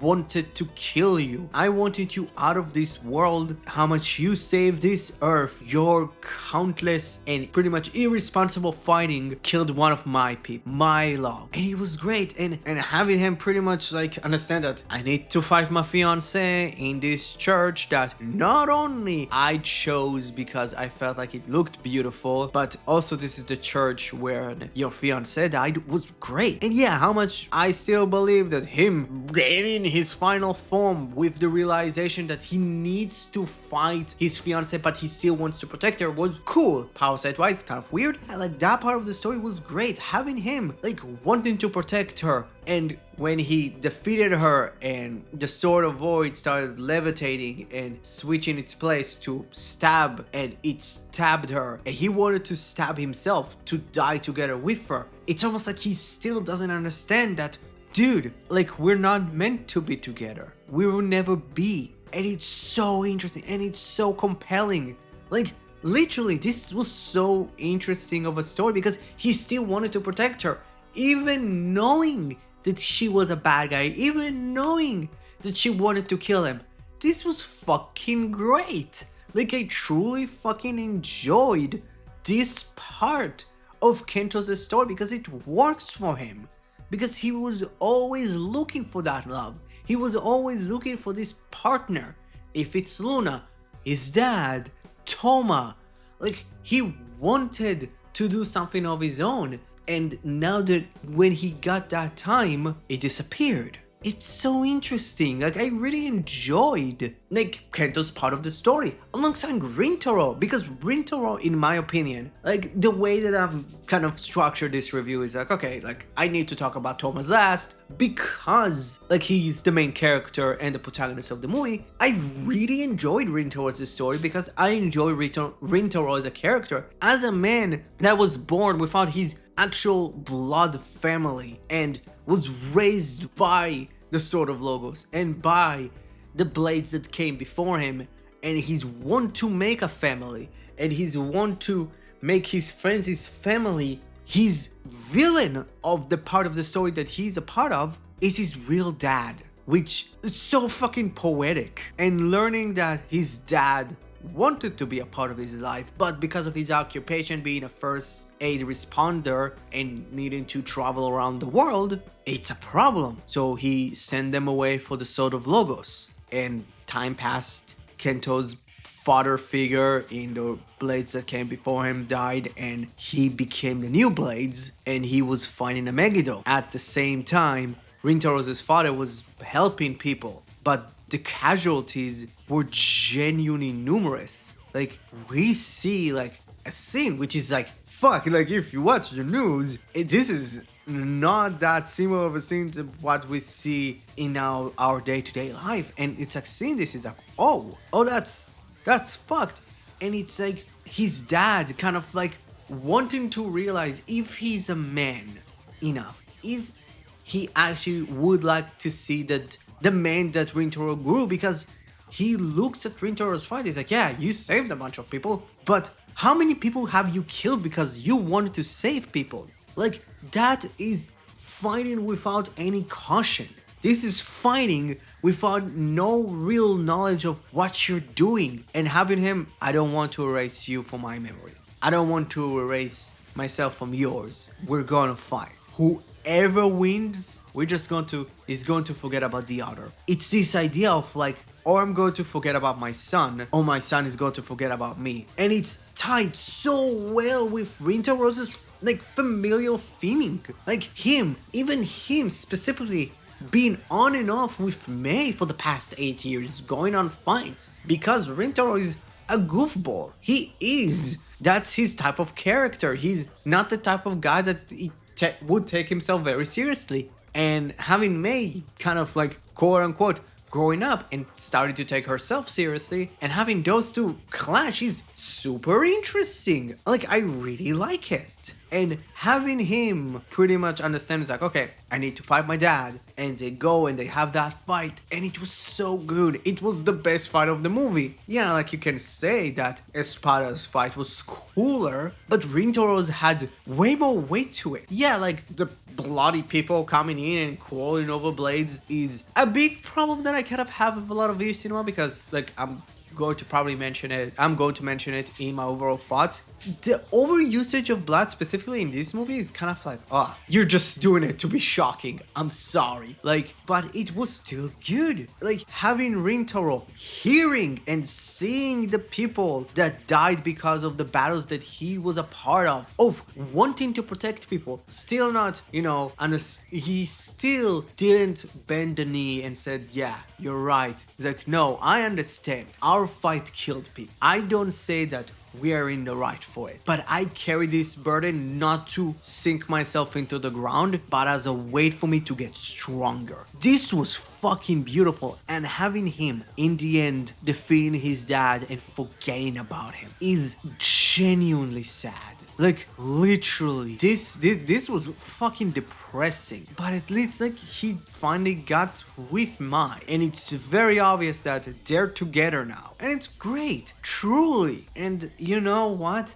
Rintaro's entire portion of the movie kind of tells us that, hey, like how much family and blood family is something that we can choose. We can choose our real family. Your friends can be your family, and it's fine. And to the main story really of the movie, and that is Toma losing his bookstore, which caught on fire, which at first it's like, oh, how the hell that happened? But it happened. We're going to talk about it later. But on the side of the burn down, he found a kid that escaped from his orphanage. That kid, his name is Riku. He lost his parents because of Toma's battles against the Megiddo. Because of that, Riku is mute and scared of not only swords but fire. So Toma pretty much decides to adopt him, which like people will say, oh, he kidnapped him. It's like, really? Okay, you want this movie to be longer and have Toma start to file papers like, I want to adopt this kid. For fuck's sake, really? This is the shit you complain about? But yeah, he adopts Riku, but like, oh, like Toma weirdly lives in his bookshop, so he doesn't have a home, which is fucking insane, because like Toma is supposed to be semi-successful, so why the fuck you just don't buy a house? Just buy a house. But luckily, he has a good close friend that actually helped him to find a place. Amemiya, a close childhood friend of Toma that we never heard about until this movie. Almost like he inserted himself into the story. Yeah, it's pretty obvious.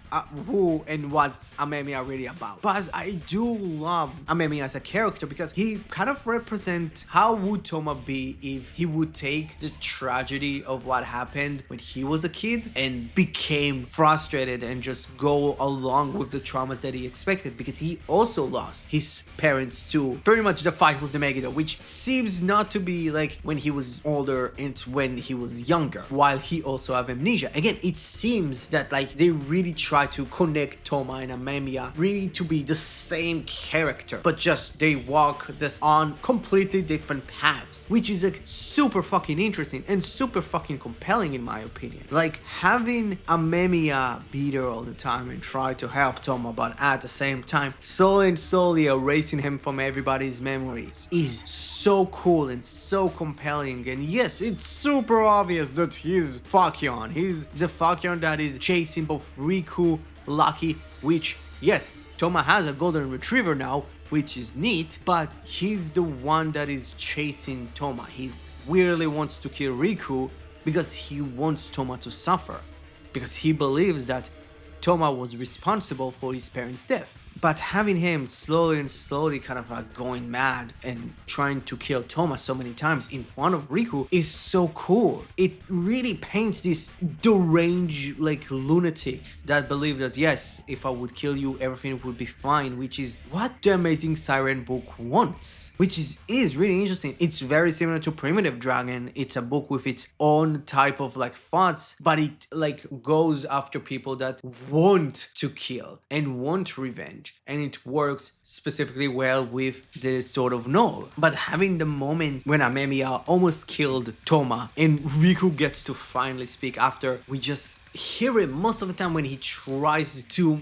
muster up the word dad. You see him, like the actor is good, like the kid is actually pretty fucking decent. It's like you can hear him, like he tries to say dad, but he can't. And having like different type of trauma and seeing how different people deal with trauma is so interesting. And having Riku deal with trauma in this kind of like very like physical way. It's like he can talk. It's very much like Kimiko in The Boys. It's so cool because we get to see this variety of ways that like people can lose themselves to traumas, to past actions of even other people. And it was so great to see like Riku finally getting like yelling out to Toma dad, because like the big conflict really for Toma is believing that he's not good enough to be his dad. Like literally, Toma as a character, as a person, saved the world countless times, rewrote stories, rewrote destiny. He defined it. And the thing that is right now defeating him is not a monster. It's not a fucking powerful being. It's a kid that he adopted that can talk. It's literally him believing that he's not worthy enough to be called a dad. And it's so fucking good. And having Toma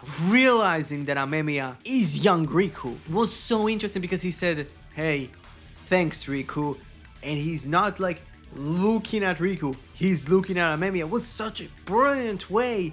And having like young Riku coming in and swing the sword, swing like the flame sword, like after being so afraid of not only swords but fire, and having Amemiya finally get his memories back and not really having a big dramatic fight. Like all of the fights, like if you look at like Espadas with his own Falchion and Blades with his own Falchion, like all of them have the sound effect, in exception to Thomas. Like this felt big, this felt more grounded, this felt more personal, and it worked so fucking well. And having in the end Toma quote unquote defeat Riku Amemiya and rewrite the story when they never get to meet, but Riku Amemiya grew up to be an adult, and having the movie end with Toma receiving from my a manuscript for a story that a book that Riku Amemiya wrote was great. How much it's kind of weird, like timeline wise, if you think about it, it's like that means that somehow Riku Amemiya like wrote it about his dad, but it's just odd. Like that part of like the story kind of like the timeline shenanigan stuff kind of felt odd because like he read like a page. It's like, oh, I'm fine. That would be great. It's like, oh, so it's like he remembers it and like he sees some of the stuff and it's like, oh, this is very much me. It's kind of based on my story with Riku, but it's with somebody else. It's interesting because overall, like this was great. This movie was great. Like I love this movie. Like I had some problems. Yeah, like Espada getting his final form in this movie and not in the show when you literally could have done that in the show is odd. Yeah, like it feels very anticlimactic because it's like when Toma got his final form, even like Elemental Dragon even, like that felt important. When Blades got his final form, like that felt impactful. Here it's like, he got a new book. It's not even a new book because like this is the first time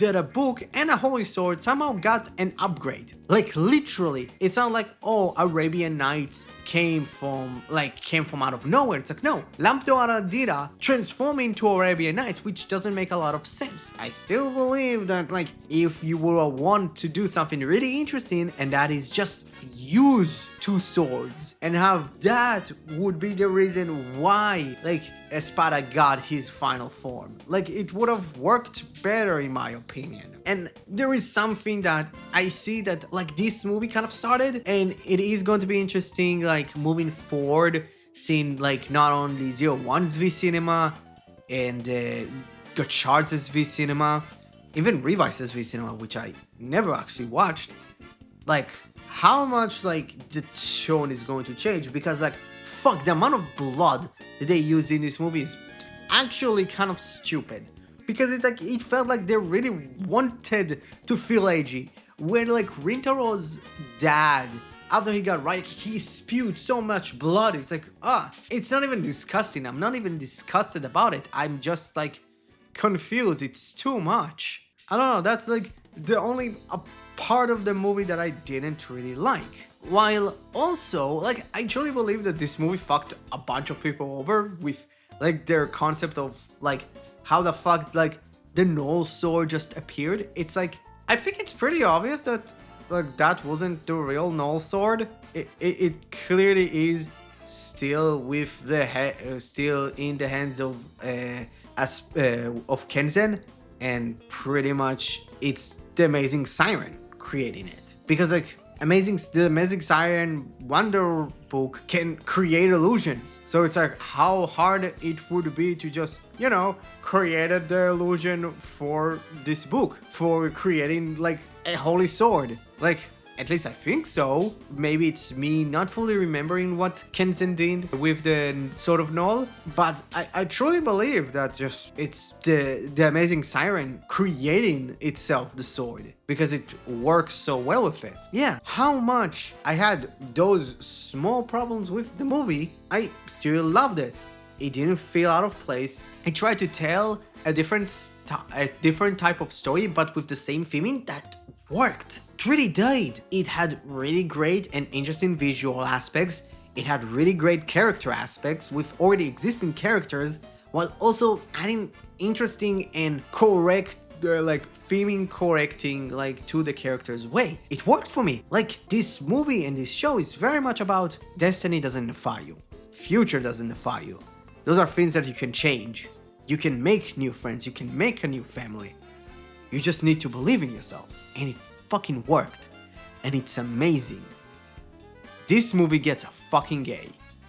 While also we got final form for fucking Espada.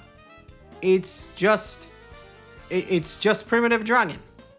That's it. Like it's Primitive Dragon with a new head sculpt. Again, should have been a combination of this and the Sword of Darkness. While also the new like Falchion repaint works.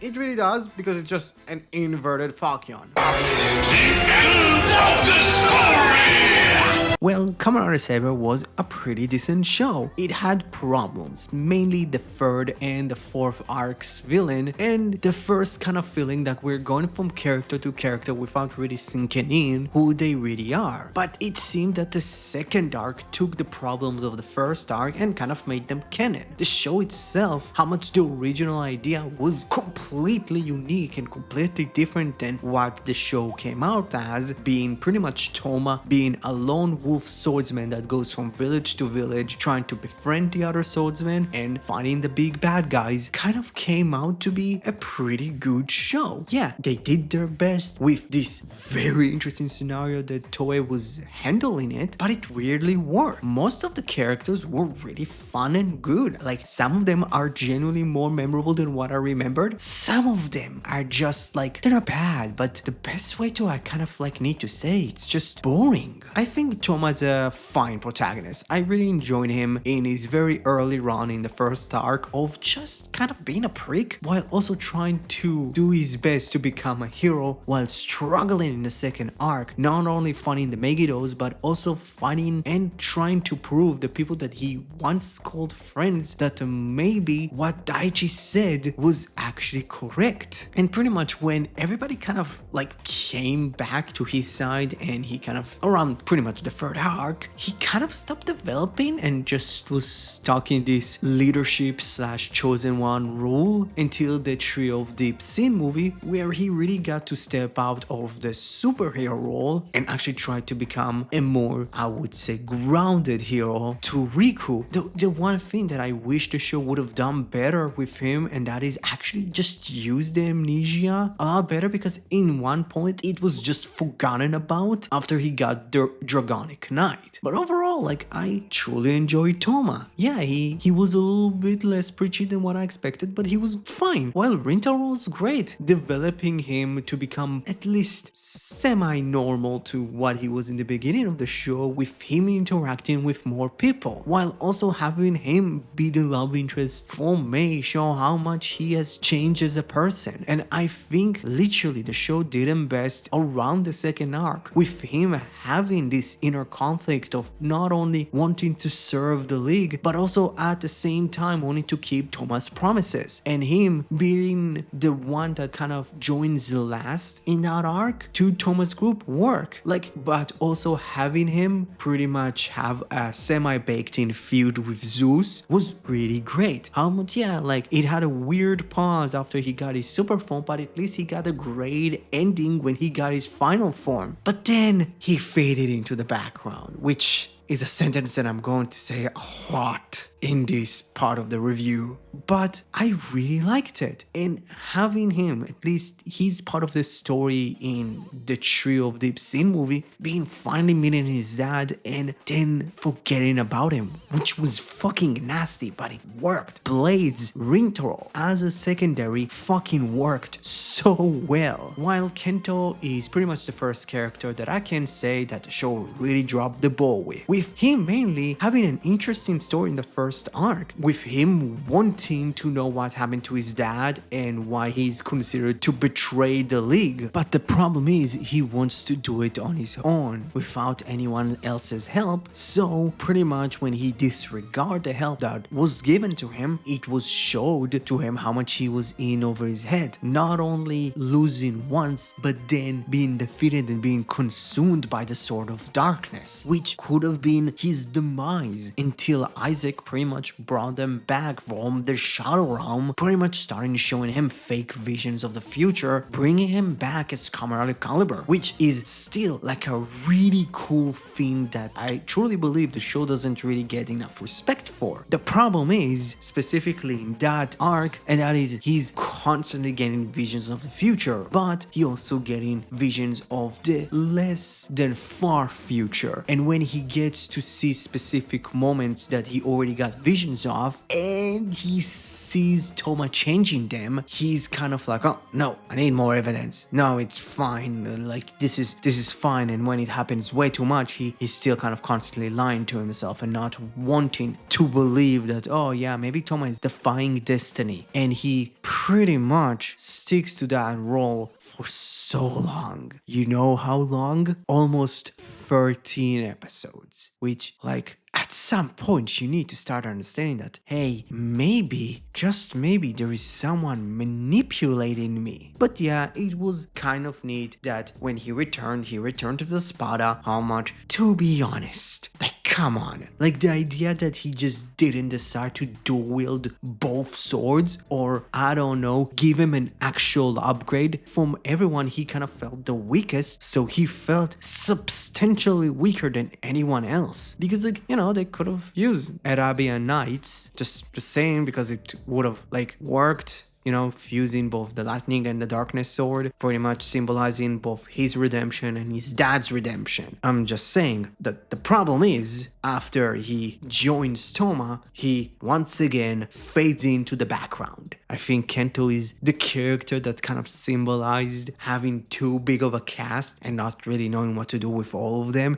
and having specific minute things that you want to do with them, but not in the big long picture. But hey, like, I did like his story in Deep Trio of Sin, having him be someone that grew up in the league and deciding to leave after meeting a girl and engaging her. Yeah, how much that girl turned up to be a crazy person that wants to kill him because he unintentionally killed her fiance. But that was great. Him also wanting to protect her was neat also. While Ren, like, in the start of this show, even this rewatch, like, I felt like, okay, Ren is kind of boring. I don't hate him as I used to hate him when I was watching the show for the first time, but I felt he was kind of boring. But I truly believe that the show really pivoted in a very interesting way in the second arc, with him hating Toma for two very specific reasons. He's siding with Daichi, the person that killed Kento, and you can clearly see he cared about Kento. He saw him as a brother, and it seems that he never really had an actual, like, parental figure in his life, so having Kento be this big brother kind of mental to him works, and it really does seem to really hurt him. But also, Toma is not a swordsman, but yet he keeps getting stronger while he's getting stuck. But it works well because he finds an unlikely partnership after Kento returns and is also branded as a traitor. And even when Ren tries to get under Kento's wing, he actually seals his sword. So he pretty much finds an unlikely partnership with Zaz that also feels that he's kind of lost in the world, and they kind of find each other almost, with Zaz wanting to help and not only find his own destiny, but also wanting to help Ren to become a better person, where in the end he helps him to find that inner strength. While Ryo was, like, genuinely a fun character, with him being in opposition to Toma joining the fight, but watching him not only fight but also keep a promise that he made to find his son made him grow to really like him and fully convinced to join his side. But also, when they pretty much turned on Toma in the second arc, he was the first one that actually wanted to talk. He, like Daijinchi, weren't the ones that wanted to fight Toma at first, and when the fight started escalating, the fight happened. So it was very interesting to see him pretty much alongside Daijinchi kind of being conflicted. How much they were betrayed by a Caliber and a Saber, they still see that maybe Toma is not that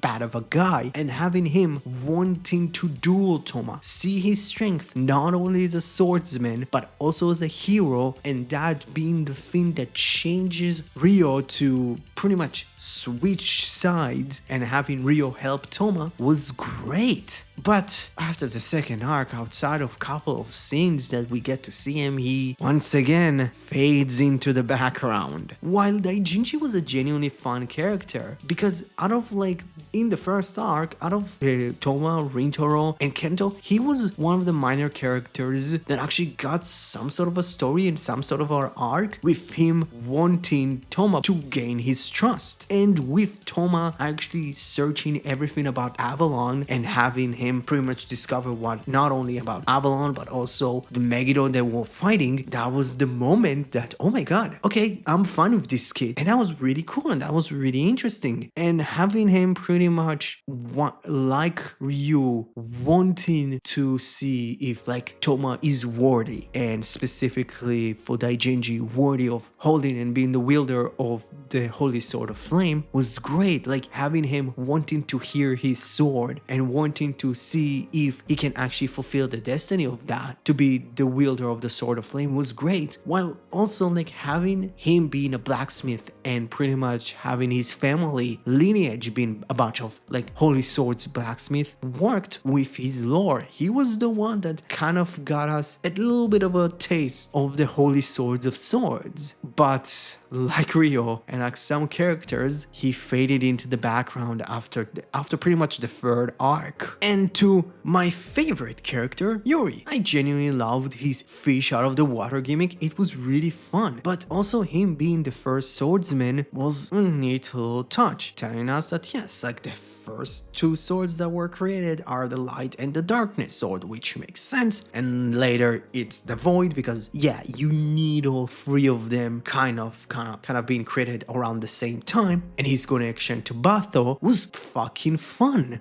To be honest, I wish him and Bato actually got to interact more, because having those two really have a connection made those two characters to be really fun and great, while also being the character that really brings Tassel/Victor into the main show and into the main story and outside of the narrator kind of realm was really great. That was a genius idea. And him pretty much being introduced early as the guardian of Avalon in the first arc of the show was an ingenious idea. He was a genuinely funny character that also dropped great amount of lore, which was fine. While Mai was genuinely fun, she had a great interactions with both Toma, Rintaro, and Yuri, while also yes, she can be over the top with her reactions. I can say that very much. I semi get some of the complaints about her, but I think they're a little bit overblown. But she was great, having her trying to help the team no matter what, even if she's not a swordsman. That was great. Well, also, I wish she was a swordsman. To be honest, you could have made her a Caliber, you could have made her a Spada.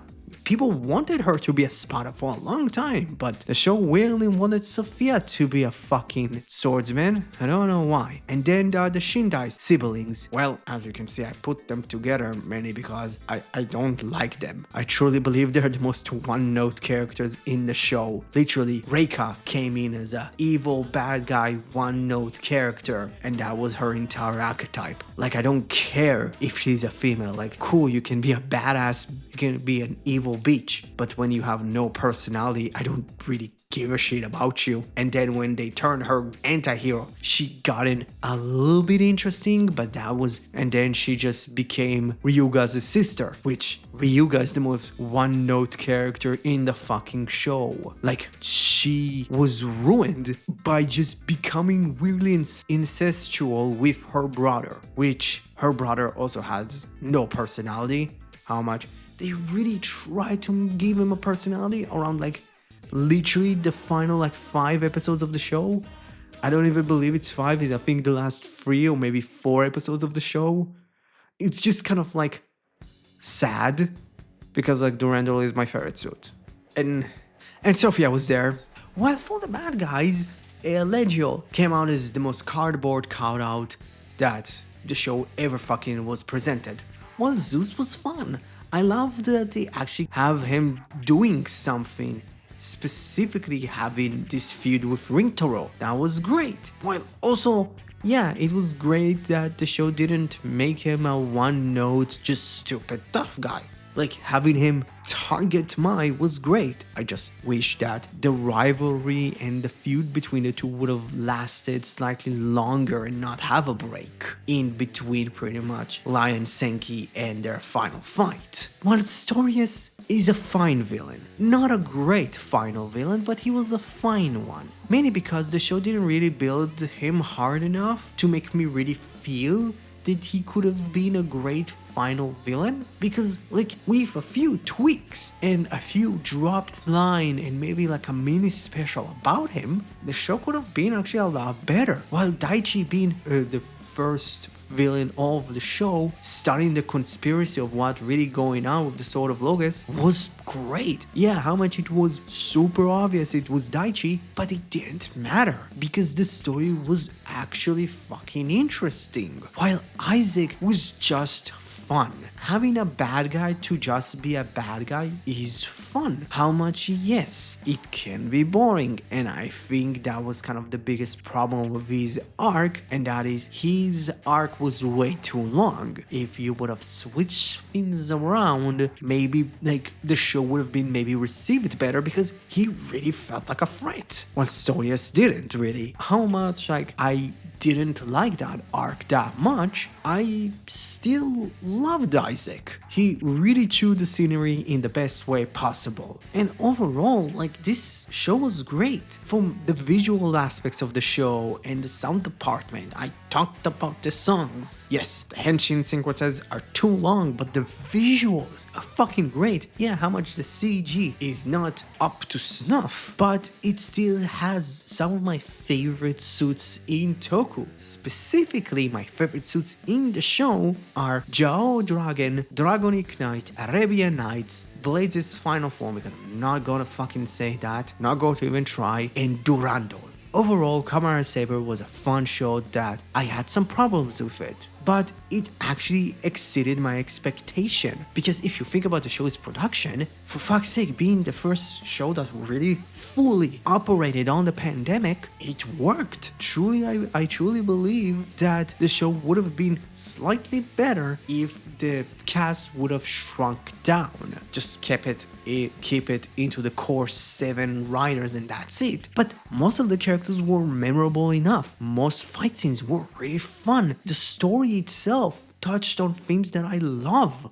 The idea of believing in yourself and having this idea of you can defy your own destiny and create a better future for tomorrow are things that I like in my tokusatsu. And it still had one of the most experimental V-cinemas that is, if you compare it to the nexts, never was done since. At least in experimental value. Overall, it was really great. Kamen Rider Saber is not trash. Also, it gets a B. So, what you thought about the first episode of Was It Trash? Comment below, let me know. Tell me what other season of Kamen Rider, Sentai, even Ultraman you would like to hear and see on this lovely little show. And also, what you thought about Kamen Rider Saber? Please sound off. If you like this obnoxiously probably long ass video, comment below, let me know. Thank you very much for watching the video. If you liked it, smash that like button. Don't forget,